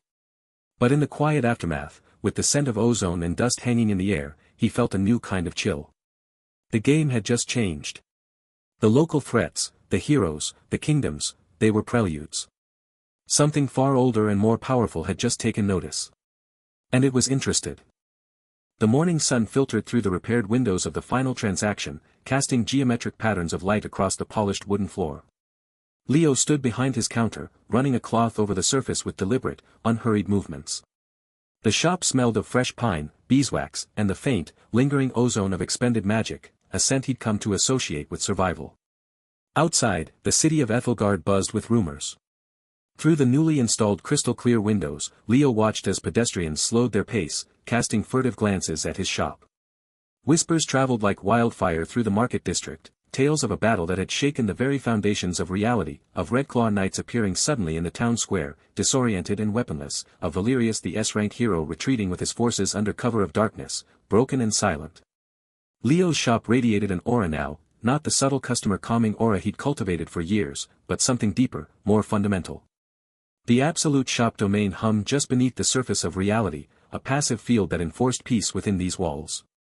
He didn't need to activate it consciously, it simply was, like gravity or the passage of time. Objects on shelves sat perfectly still, dust motes hung motionless in sunbeams, and the very air felt thicker, more substantial, as if the shop itself had become a sovereign territory. He'd spent 3 days repairing the damage. With a thought, splintered wood had reformed, shattered glass had flowed back into panes, and scorch marks had faded from the floorboards. The minor reality adjustment ability, once requiring mental strain, now felt as effortless as breathing within his domain. The shop looked exactly as it had before the siege, the same crowded shelves of seemingly ordinary trinkets, the same worn counter, the same cozy fireplace, but everything held a latent power that made the space feel both welcoming and utterly untouchable. Leo's thoughts drifted to the evolution. The fifth threshold had changed something fundamental in him. Where before he'd felt the strain of maintaining multiple abilities, the divine sense constantly scanning for threats, the spatial lock ready to snap into place, the telekinetic mastery hovering at the edge of consciousness, now it all flowed seamlessly. His mind felt like a calm lake reflecting the entire shop, every artifact, every corner, every potential threat. The enhanced energy absorption had filled a reservoir within him, a deep well of power drawn from the attacks he'd survived. He didn't just feel stronger, he felt complete within these walls, as if the shop and he were two aspects of the same entity. The bell above the door jingled, breaking his reverie. A city official in crisp blue and gold livery entered, followed by 2 guards. The man's eyes swept the shop with professional assessment, lingering on the perfectly repaired sections where battle damage should have been visible. He carried a ledger under one arm and wore the pin of the Hero Association's regulatory division. "Leo, proprietor of the final transaction," the official asked, his voice carefully neutral. "That's me," Leo said, setting down his cloth. He kept his posture relaxed, hands visible on the counter. The domain enforcement made aggression impossible here, but he knew appearances mattered. "How can I help you today?" The official approached, his boots tapping on the floorboards. "I'm Inspector Garrett, from the City Commerce and Magical Regulation Bureau. We've received numerous reports about disturbances at this location over the past weeks." Leo nodded slowly. "There were some attempted robberies. Adventurers getting greedy, you know how it is. But everything's been handled peacefully." "Peacefully," Garrett repeated, his eyes narrowing slightly. "Witnesses describe reality-warping combat, teleportation of armed knights, and what one mage in training called localized temporal anomalies." "Exaggerations," Leo said with a small, practiced smile. "I'm just a merchant selling curios. Some of my items have unusual properties. Occasionally they react unexpectedly in the wrong hands." Garrett opened his ledger. "Be that as it may, the Hero Association has concerns. Commander Alistair's report indicates you resisted official investigation. And now the Red Claw incident." "The Red Claw Knights attempted an illegal seizure of property," Leo said, his voice still calm but gaining an edge of finality. "They were repelled. I believe they've left the city entirely. By your hand. By the natural consequences of attacking a legitimate business." For a long moment, Garrett studied him. Leo could feel the man's divine sense brushing against his own, a clumsy, probing thing compared to his fully awakened ability. The inspector was checking for hidden weapons, for combat auras, for signs of forbidden magic. He would find nothing but the shop's neutral field and Leo's own carefully contained power. "Here's what's going to happen," Garrett said at last, closing his ledger. "The Hero Association recognizes that your shop has become a focal point. We cannot ignore the disturbances, but we also cannot deny that you've handled several threats without requesting city resources or causing collateral damage beyond your premises." Leo waited, saying nothing. Effective immediately, Garrett continued, "The final transaction is designated a neutral commercial zone under the Ethelgard Merchant Accords, Section 14, regarding establishments of unique magical nature. This means you maintain responsibility for security within your walls, and the city will not interfere unless activities here threaten the broader populace. In exchange, you agree to regular inventory inspections for prohibited artifacts, and you will report any planned transactions involving military-grade magical items." Leo considered. The terms were reasonable, more than reasonable, given what had transpired. The city was offering legitimacy in exchange for oversight. And the neutral zone designation, that was precisely what he needed. "I accept," he said. "But with one condition." Garrett raised an eyebrow. "Which is?" "The neutrality extends both ways. No Hero Association operatives may enter with hostile intent. No surveillance spells beyond the doorway. And any future inspections require 24 hours notice, unless there's evidence of immediate danger to the city." The inspector's lips tightened, but after a moment, he nodded. Agreed. We'll draft the formal agreement by week's end. As Garrett and his guards departed, Leo let out a breath he hadn't realized he'd been holding. The negotiation had been tense, but successful. His shop was now officially what it had already become in practice, a territory where he made the rules. The rest of the day passed in a pleasant rhythm of customers. With the rumors circulating, business was better than ever. Adventurers came not to rob, but to gawk and perhaps purchase a lucky trinket that had survived the legendary battle. Leo played his part perfectly, the kindly, slightly bemused merchant who couldn't possibly be the hidden boss of those wild stories. In the afternoon, a familiar face entered, Torin, the regular adventurer who'd brought warning about the Red Claw forces. The man looked healthier than Leo had ever seen him, wearing new leather armor and carrying himself with more confidence. Leo, Torin said, approaching the counter with genuine warmth. I heard what happened. Or, well, versions of what happened. The tales in the taverns are inventive. I'm sure they are, Leo said with a chuckle. But you look well. The warding stone I sold you treating you right. Better than right, Torin said, his expression turning serious. It saved my life last week. A cave-in during a delve, the stone activated a barrier that held long enough for my party to dig me out. He placed a small pouch on the counter. I came to buy something else.